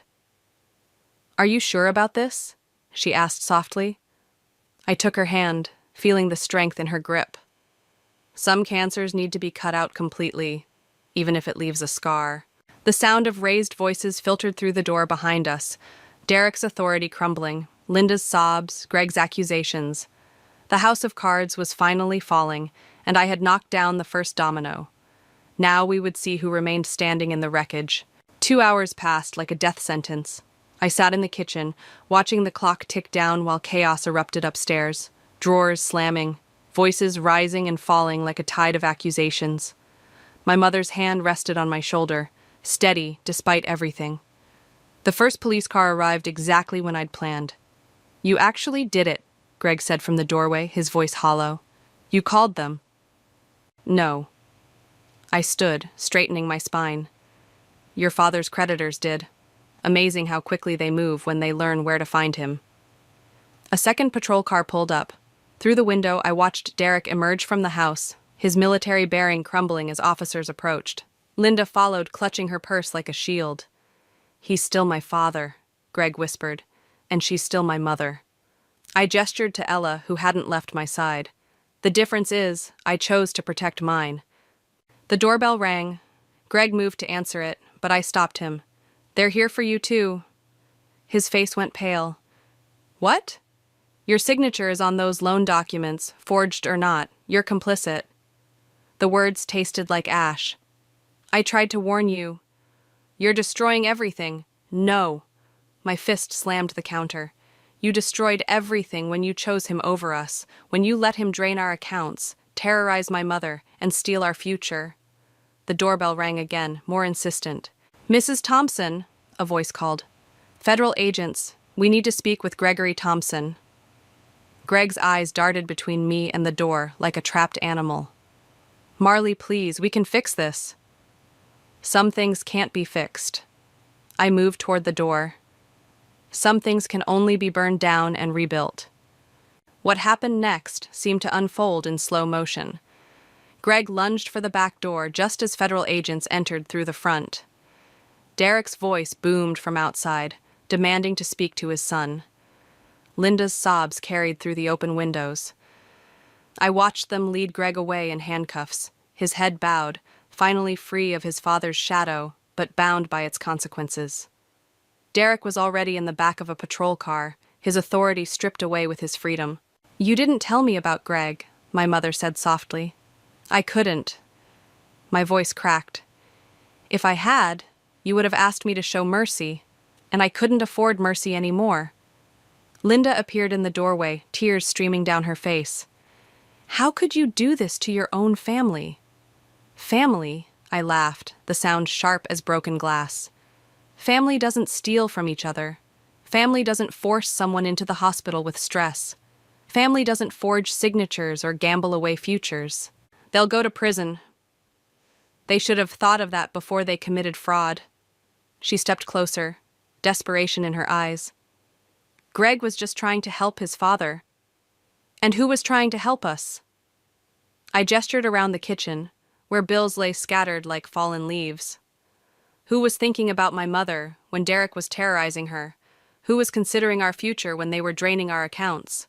The agents returned, requesting statements. Linda retreated to the porch, broken and alone. My mother squeezed my hand before going upstairs, leaving me to face the aftermath of my choices. Hours later, after the statements were taken and the cars had gone, I stood in my empty kitchen. The house felt haunted by the ghosts of what we'd lost. My marriage, Greg's freedom, the illusion of family we'd maintained for so long. My phone buzzed with messages from Greg's relatives, each one more accusatory than the last. I deleted them all without reading. The local news would have the story by morning. Respected military officer and son arrested for fraud. Our name would be mud in this town. "Was it worth it?" my mother asked, appearing beside me. I stared at the empty driveway where Derek's Mercedes had sat just hours ago. "Ask me tomorrow." She touched my cheek, wiping away tears I hadn't realized were falling. "Sometimes protecting what we love means losing what we thought we couldn't live without." I nodded, unable to speak. The victory I'd imagined felt hollow, tainted by the cost. I'd won the war, but lost pieces of myself in the battle. Tomorrow would bring lawyers, paperwork, and the long process of rebuilding from the ashes of what we'd been. But tonight, in the quiet aftermath of destruction, I wondered if revenge and justice were really the same thing after all. The visiting room at the county jail smelled of despair and industrial cleaner. I sat across from Greg, the scratched plexiglass between us reflecting our fractured reality. His orange jumpsuit made him look smaller, diminished without his father's shadow looming over him. "Linda came to see me yesterday," he said into the phone receiver. "She told me what she did." I leaned forward. "What are you talking about?" "The money she's been hiding from Dad. All these years, she was squirreling away cash, preparing for—" He trailed off, looking down. "She wants to make it right." A knock on the window interrupted us. Linda stood in the doorway, clutching her familiar purse. The guard let her in, and she took the seat next to Greg, her hands trembling as she lifted another receiver. "I should have stopped him years ago," she said, her voice thin through the phone. "I knew what Derek was doing, how he controlled everything, everyone. I was a coward." "Linda." She reached into her purse, pulling out a thick envelope. $200,000. I've been saving it since Greg was in high school. Every time Derek made a bad investment or took control of our accounts, I skimmed a little off the top, just in case. Greg stared at his mother like he'd never seen her before. "Mom? I watched him break you down," she continued, looking at her son. "Made you think you needed his approval to breathe. And then I watched him try to do the same thing to your wife, to your home." She slid the envelope through the transfer slot. "This won't fix everything, but it might help rebuild what Derek destroyed." My hands shook as I opened the envelope. Bank statements, account numbers, transfer instructions, everything needed to access her secret fund. "Why now?" I asked. "Because you did what I never could." Linda's eyes filled with tears. "You stood up to him. You protected your mother while I failed to protect my son." Greg pressed his hand against the plexiglass. "Mom, you didn't fail." "I did." Her voice cracked. "I let him mold you into his shadow, let him convince you that love meant blind obedience, and when he started destroying your marriage, I stayed silent again." I stared at the envelope, feeling the weight of years of silent rebellion in my hands. "Derek doesn't know about this money?" Linda's laugh was bitter. "Derek never thought I was smart enough to manage money.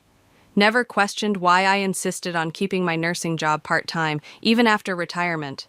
He was too busy playing soldier with other people's lives to notice his own wife's rebellion." A guard approached, signaling our time was almost up. "Take it," Linda urged. "Use it to rebuild, to protect your mother the way I should have protected my family." Greg's face contorted with emotion. "Marley, I know I don't deserve forgiveness." "No," I cut him off. "You don't. But maybe you deserve the chance to learn from your mother's example, to understand that real strength isn't in control or power." Linda stood, her spine straight for the first time since I'd known her. "I'm filing for divorce. Derek can face his consequences alone." I clutched the envelope, feeling the strange weight of unexpected alliance. "What will you do?"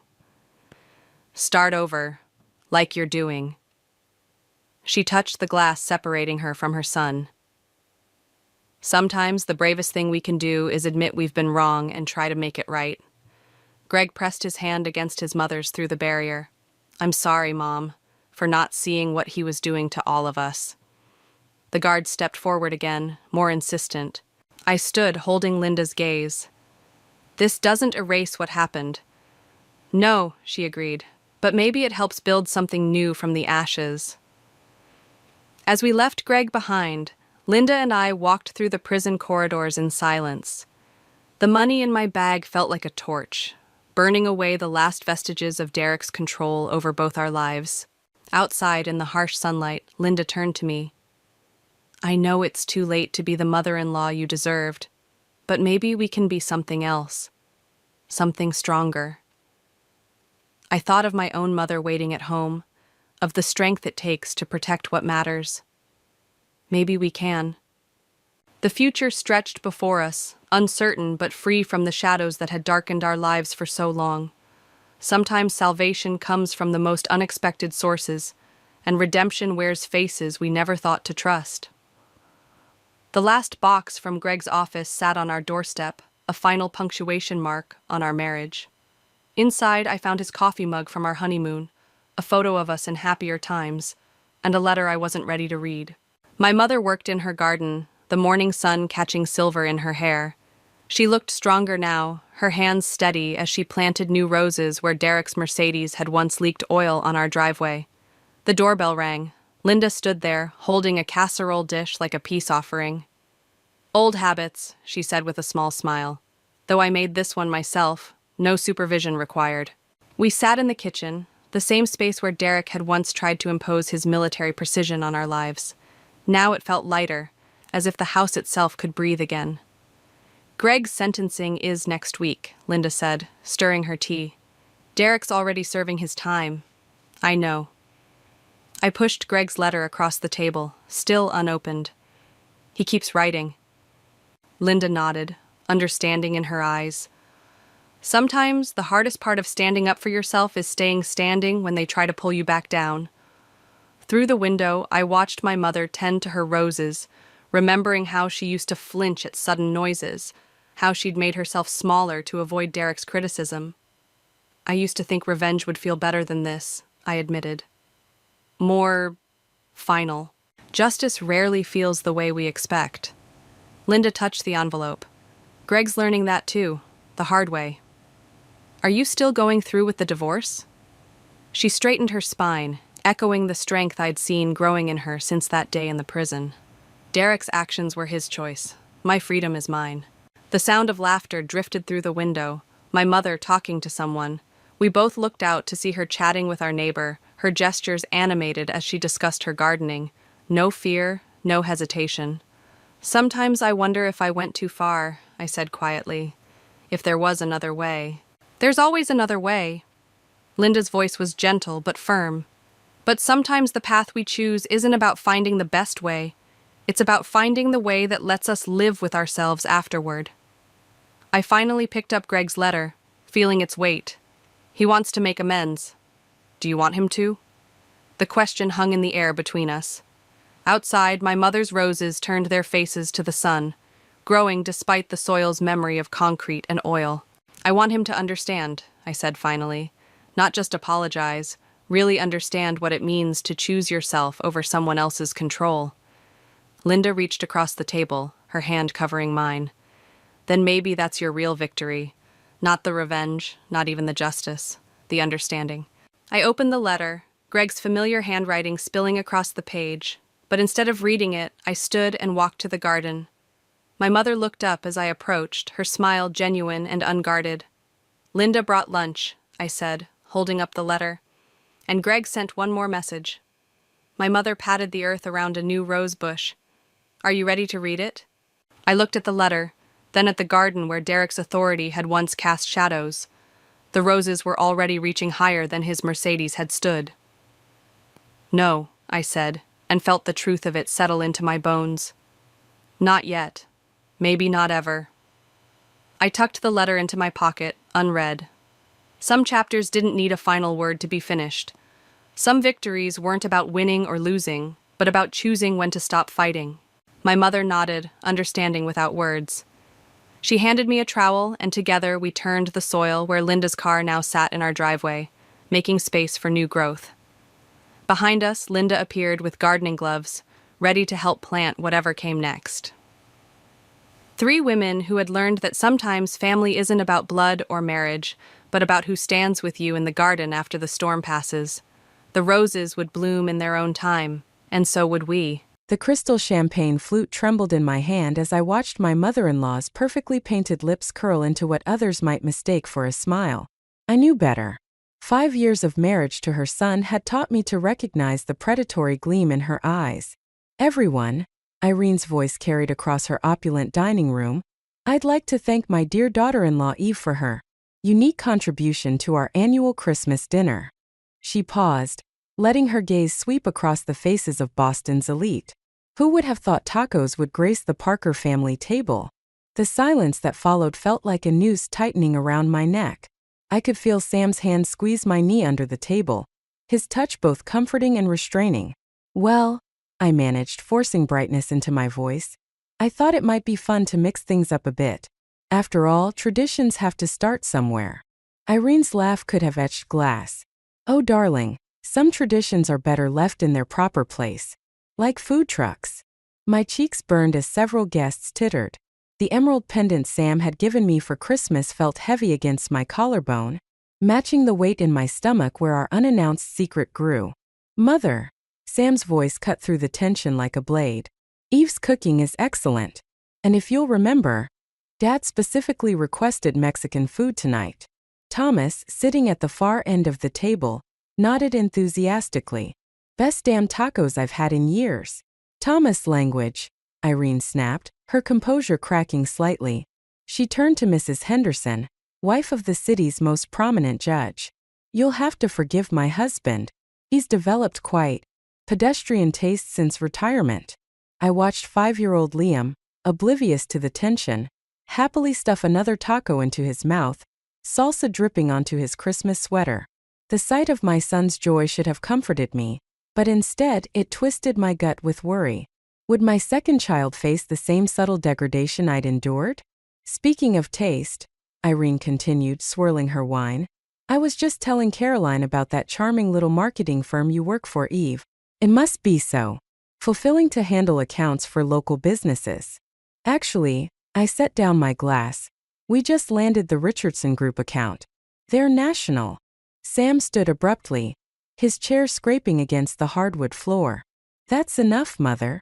Samuel, sit down. You're making a scene. No, you're making a scene. You've been making one all evening. He threw his napkin onto his plate. Eve, Liam, we're leaving. The room fell silent except for Liam's protest about his unfinished taco. I could feel 20 pairs of eyes boring into me as I helped our son out of his chair. Samuel, don't be ridiculous. Irene's voice had taken on a dangerous edge. What will people think? They'll think, Sam said, helping me with my coat, that I'm choosing my wife over your petty games. Merry Christmas, everyone. As we walked toward the door, I heard Irene's voice, softer now, meant for nearby ears but carrying in the silence. Poor Samuel. He always did have his father's weakness for common stock.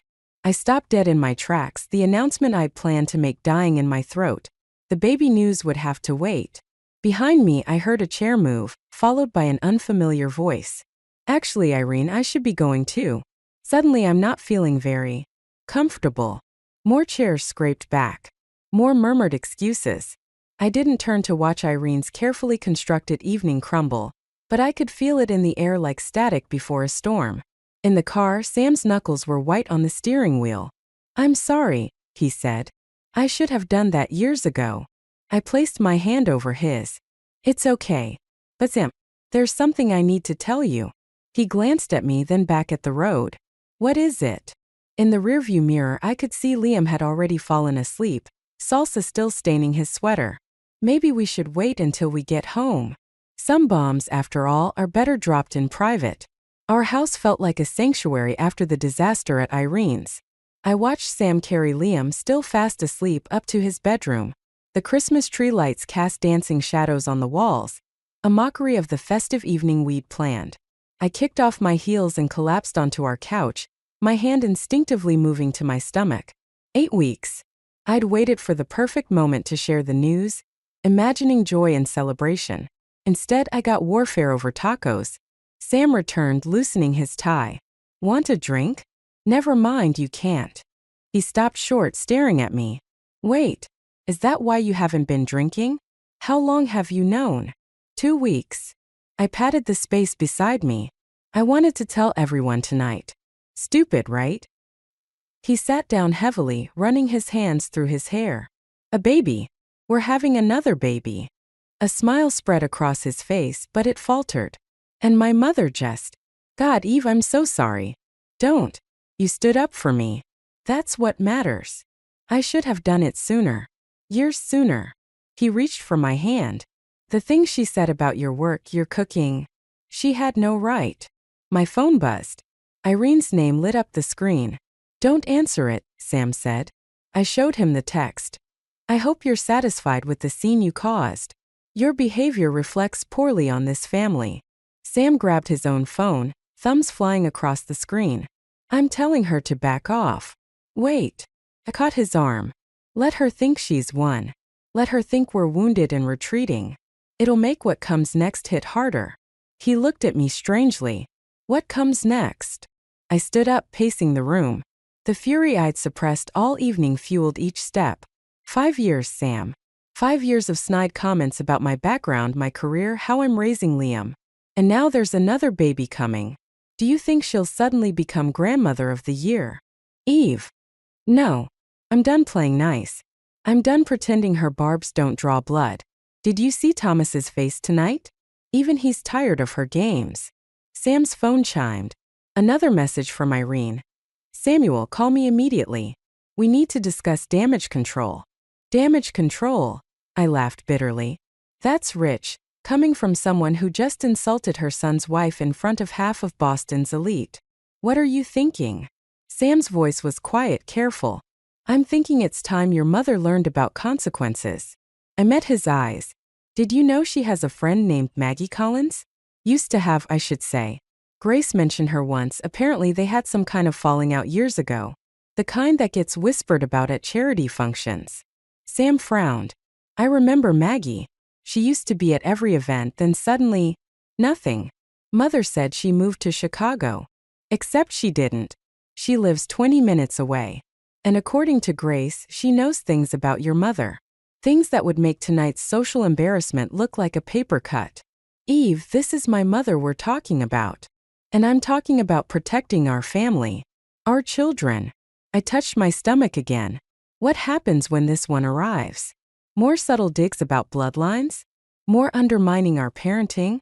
Where does it end, Sam? His phone buzzed again. A third message from Irene. Your silence is childish.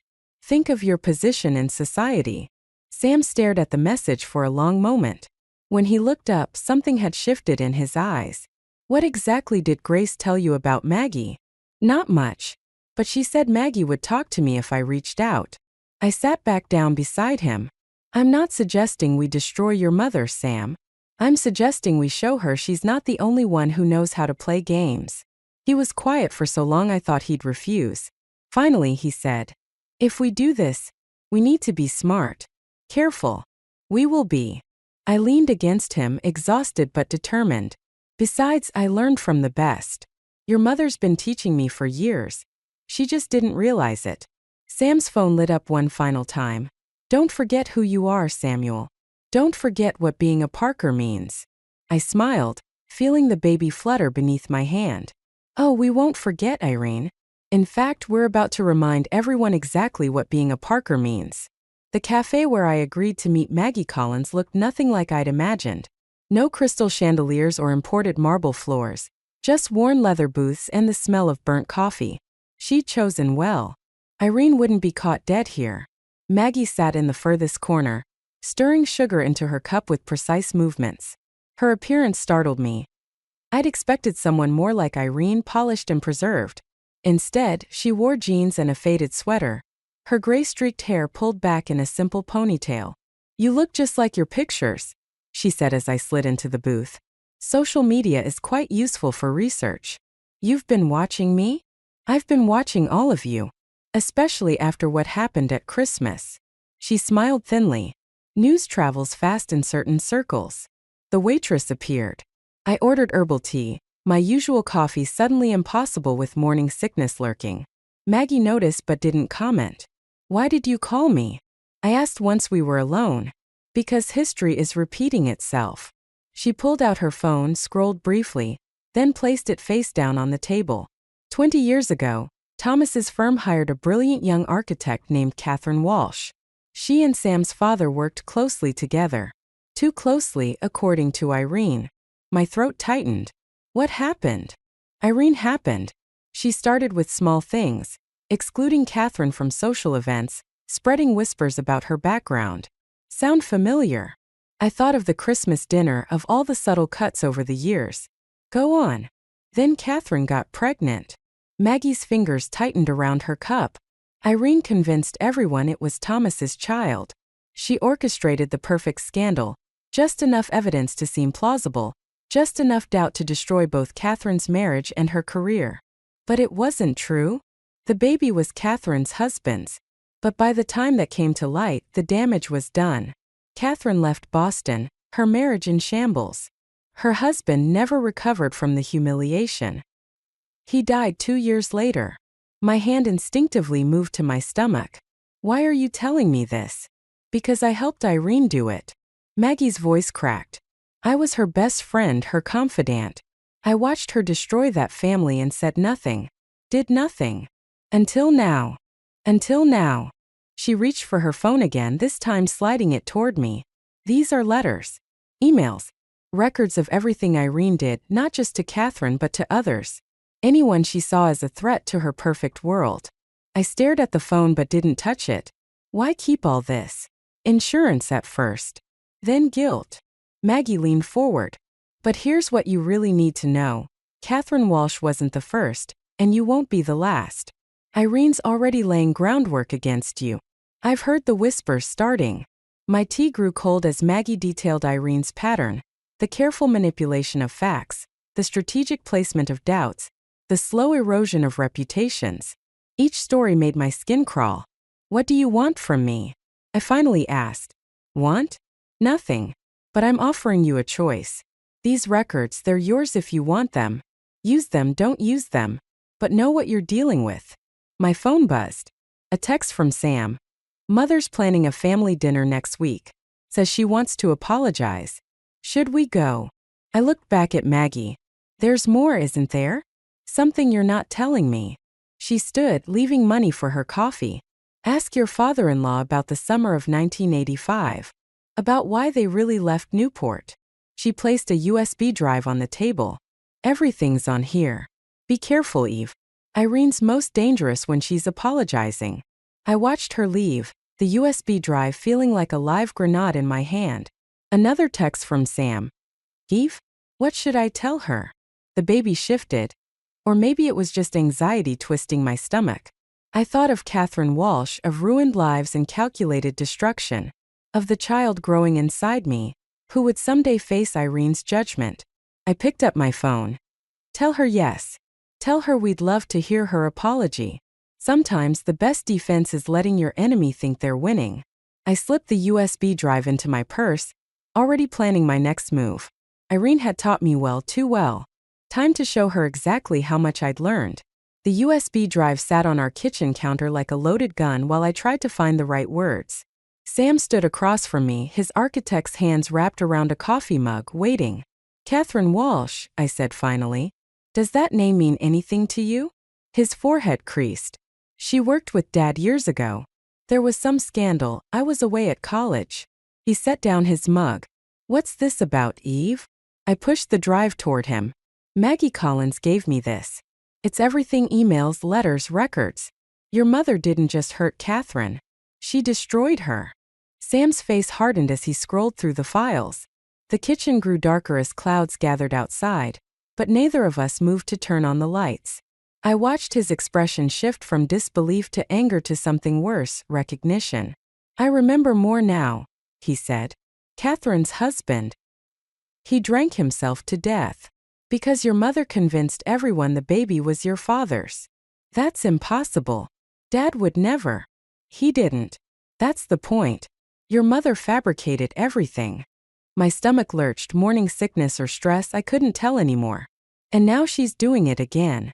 To me. Sam's phone lit up. Irene's face appeared on the screen. He let it ring. There's more, I said. Maggie mentioned something about Newport, summer of 1985. She said to ask your father. The color drained from Sam's face. We moved that summer. Mother said. She said it was for Dad's work. Sam. He grabbed his keys. We need to talk to my father. Now. The drive to Thomas's office was silent except for the rhythm of windshield wipers against unexpected rain. Sam's knuckles were white on the steering wheel, just like Christmas night. Thomas's secretary tried to stop us, but Sam pushed past her. His father looked up from his desk, reading glasses perched on his nose. Samuel? Eve? What's wrong? Newport, Sam said. 1985. Tell us what really happened. Thomas removed his glasses slowly, deliberately. Closed the door. I sat while Sam paced. Thomas looked older suddenly, worn down by memories. Your mother, he began, had a relationship with Judge Henderson. The same Judge Henderson whose wife had been at Christmas dinner. My head spun. She was going to leave, Thomas continued. Take you with her. But Henderson's wife threatened to expose some financial irregularities, dealings that would have ruined both families. So you ran, I said. Thomas nodded. Started fresh in Boston. Irene got what she wanted: social status control. I got to keep my son. He looked at Sam. I should have told you years ago. Why now? Sam's voice cracked. Why tell us this now? Because I saw her face at Christmas. Thomas turned to me. When you left Eve, I saw that same look she had in Newport. She's planning something. My phone buzzed. A text from Grace.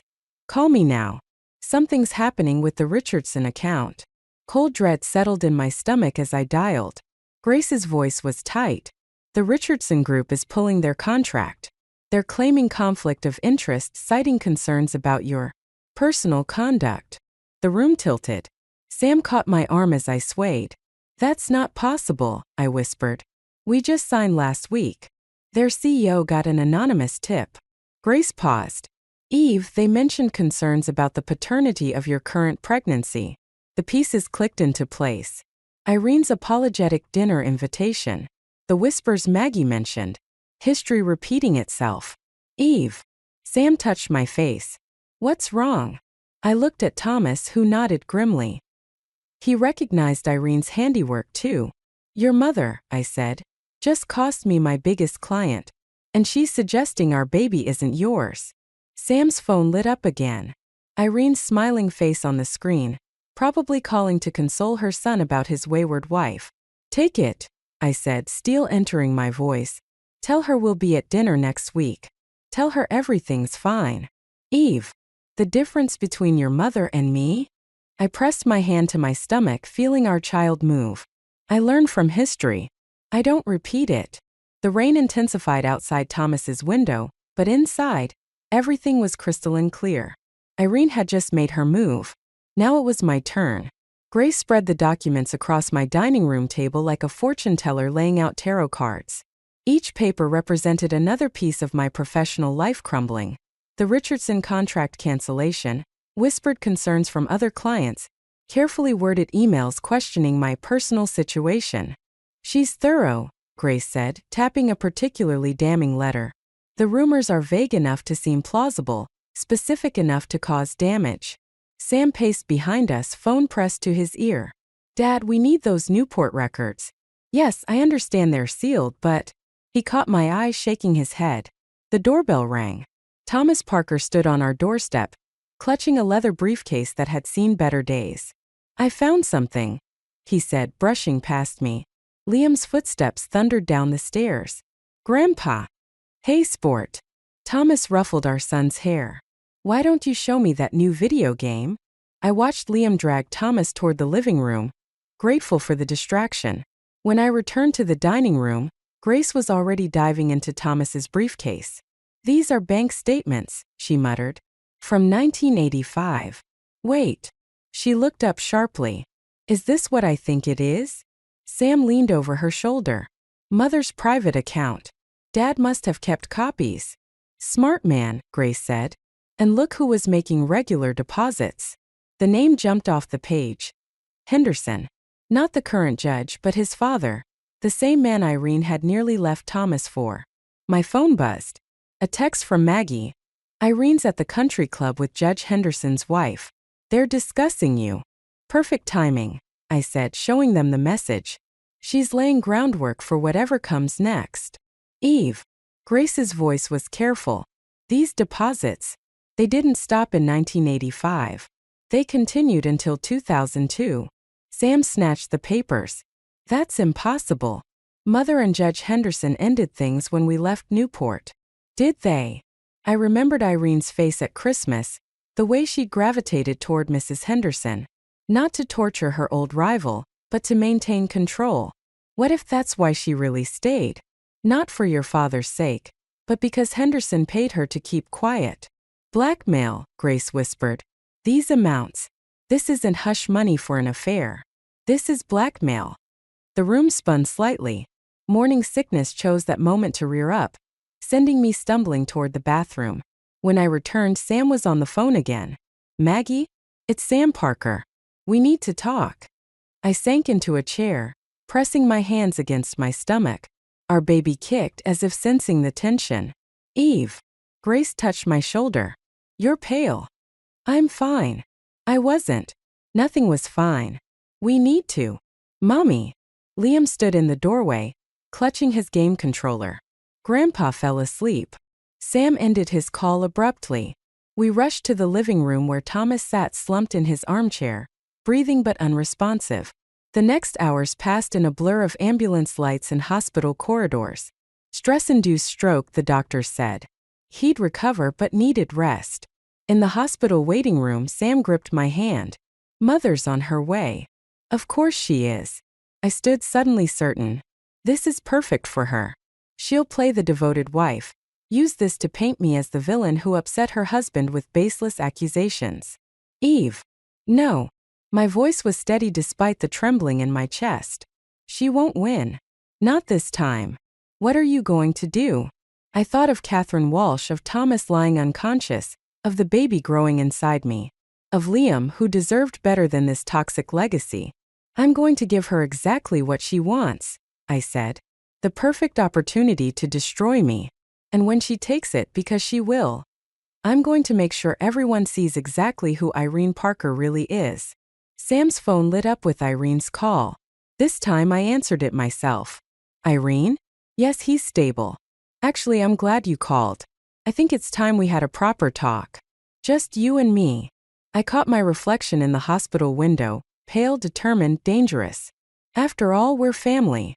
The restaurant Irene chose was exactly what I expected. Crystal chandeliers, white tablecloths, judgmental waiters. She sat at a corner table, perfectly composed in Chanel, while I fought another wave of morning sickness. Eve, darling. She air-kissed my cheek. You look tired. Thomas's condition must be so stressful. I slid into my seat, positioning my phone carefully on the table. How thoughtful of you to notice. Well, family is everything. She signaled for wine. Speaking of which, I heard about the Richardson account. Such a shame. Is it? I met her eyes. Funny how rumors about my pregnancy's paternity reached them so quickly. The waiter approached. Irene ordered wine for both of us. Just water for me, I said. The baby, remember? Of course. Her smile didn't reach her eyes. Samuel's baby. Though I understand there might be some question about that. My phone buzzed. Right on schedule.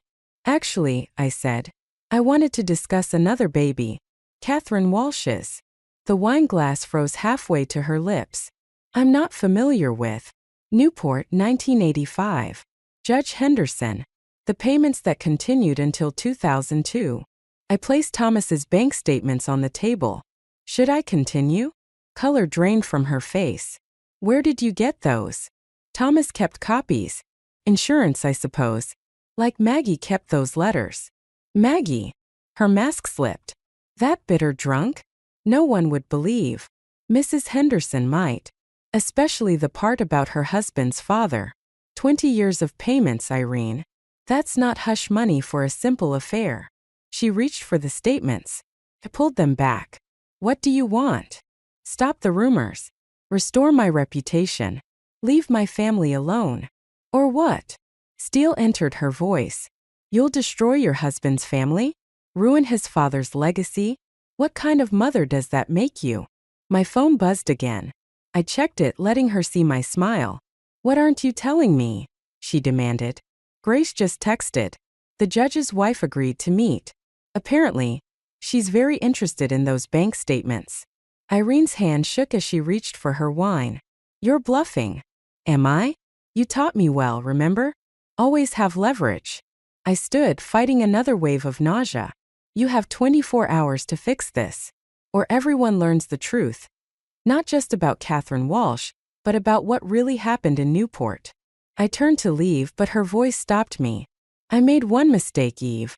I underestimated you. She smiled and my blood ran cold. I won't make it twice. My phone rang. Sam's number. Eve. His voice was tight with panic. It's Liam. He's missing. The room spun. I gripped the chair. The school called, Sam continued. Someone picked him up early. They said it was his grandmother. I whirled back to Irene, but her seat was empty. On the table lay a note. Now we can discuss terms. Mother knows best. The nausea one. I barely made it to the bathroom. When I emerged, Grace was waiting. Sam called me, she said, steadying me. Police are already looking. We'll find him. My phone chimed with a text from an unknown number. He's safe. For now. Shame about those bank statements. Accidents happen when children play near water. Remember Newport. The pieces clicked together. Thomas's stroke, the timing of it all. This wasn't just about me anymore. Eve. Grace touched my arm. What do you want to do? I thought of Catherine Walsh's husband, dead from Irene's machinations. Of Thomas in his hospital bed. Of my unborn child and now Liam. Call Maggie, I said. Tell her to release everything. All of it. But Liam. Irene won't hurt him. She needs him as leverage. My hand stopped shaking as clarity hit. But she forgot something important. What's that? I'm not Catherine Walsh. I'm not Thomas. And I'm sure as hell not the scared society wife she thinks I am. I pulled out my phone. I'm the woman who has nothing left to lose. Sometimes, to save your children, you have to be willing to burn everything to the ground, including yourself. I dialed Judge Henderson's number. Judge Henderson's study smelled of leather and power. He sat behind his mahogany desk while his wife perched on a leather armchair, both staring at the documents spread before them. These payments, Mrs. Henderson's voice trembled. All these years. The door opened. Irene swept in, Liam's small hand clutched in hers. My son's eyes were red-rimmed but defiant. Mommy. He tried to run to me, but Irene's grip tightened. Not yet, darling. She surveyed the room, faltering only slightly at the sight of the Hendersons. This is a rather unexpected gathering. Let him go, Mother. Sam stepped from the shadows, and I saw Irene flinch at the ice in his voice. Samuel, you don't understand. I'm protecting our family. By kidnapping my son? My voice stayed steady despite the rage burning in my chest. By destroying Catherine Walsh? By blackmailing the Hendersons for 20 years. Everything I did was for this family's standing. Her chin lifted. Judge Henderson understands. Don't you, Robert? The judge wouldn't meet her eyes. His wife stood, shoulders straight. Actually, Irene, Robert was just explaining how you threatened to expose his father's illegal property dealings unless he paid you. How you orchestrated Catherine Walsh's destruction because she discovered the truth. Lies. But Irene's perfect mask cracked. You have no proof. Thomas kept everything. I nodded to Grace, who stepped forward with another file. Every transaction, every letter, every threat. He knew someday someone would need to stop you. Thomas. Real fear flickered across her face. He would never. He woke up an hour ago. Sam's voice was quiet. He signed a statement about Newport.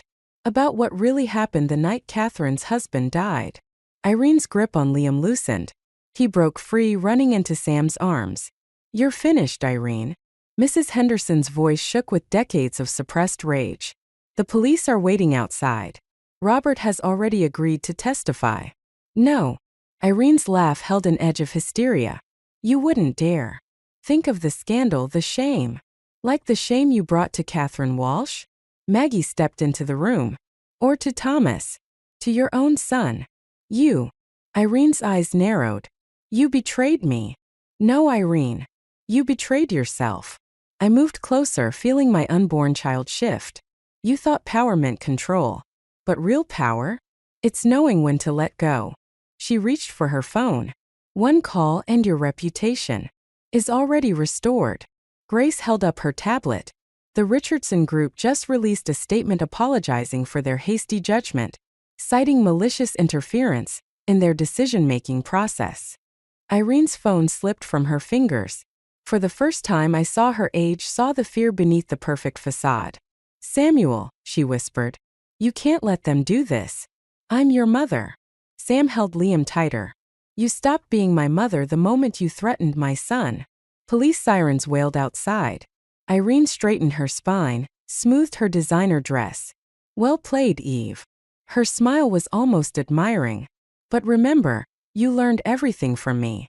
No. I touched my stomach, feeling stronger than I had in months. I learned from watching you destroy people. The difference is I chose to be better. As the police led her away, she turned back once. It was all for you, Samuel. Everything I did was for yourself. Sam's voice was final. Goodbye, Mother. In the aftermath, Mrs. Henderson gripped my hand. Thank you. After all these years. Don't thank me. I watched Liam nestle against Sam's shoulder, safe and whole. Some debts need to be paid. Outside, reporters gathered, drawn by the spectacle of Irene Parker's arrest. But their cameras caught something else too. A family walking away whole, a woman who chose justice over revenge, and the end of a legacy built on lies. Grace touched my arm. You okay? I looked at Sam, at Liam, at the future growing inside me. You know what? For the first time in years, I really am. Sometimes the greatest victory isn't in destroying your enemy, but in refusing to become them. Spring sunlight filtered through the hospital windows as I watched Thomas hold his granddaughter for the first time. His hands, still slightly weak from the stroke, trembled as he cradled her. She has your spirit, he said, touching her tiny fist. Look how she fights the swaddle.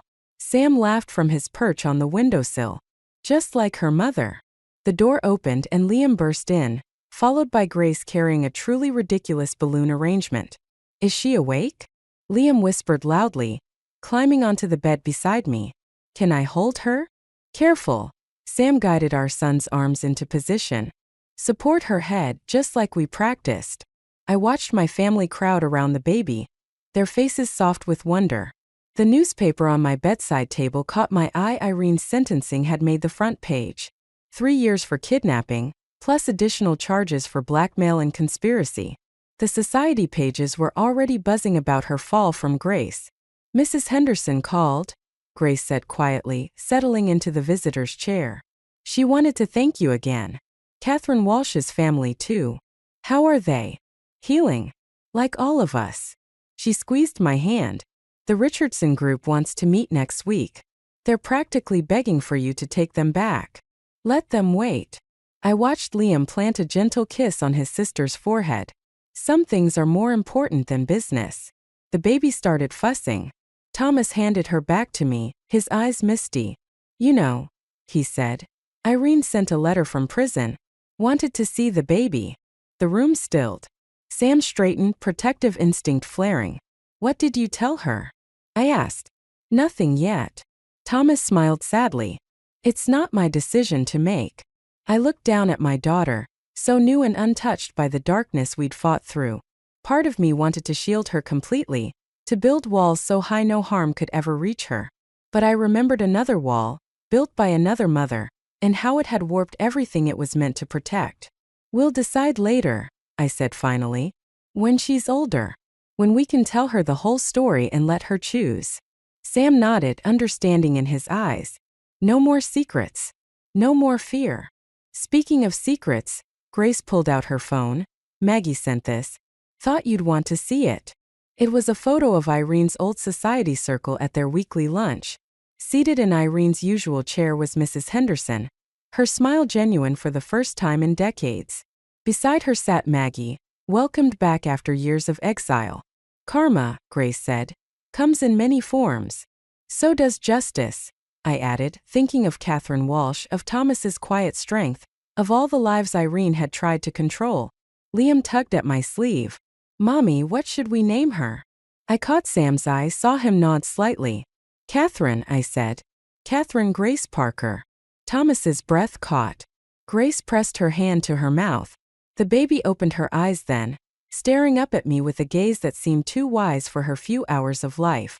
In that moment, I understood something about power and revenge that Irene never had. True strength isn't in controlling others, but in giving them the freedom to choose their own path. Welcome to the family, Catherine, I whispered. The real one. Outside, Boston's spring breeze carried away the last remnants of winter. Soon, the society pages would find new scandals, new dramas to dissect.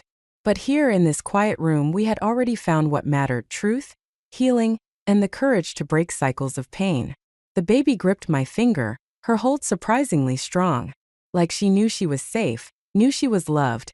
Knew she would grow up in a home where strength meant something different than it had before. Sometimes the greatest revenge isn't in destroying what hurt you, but in building something better from the ashes.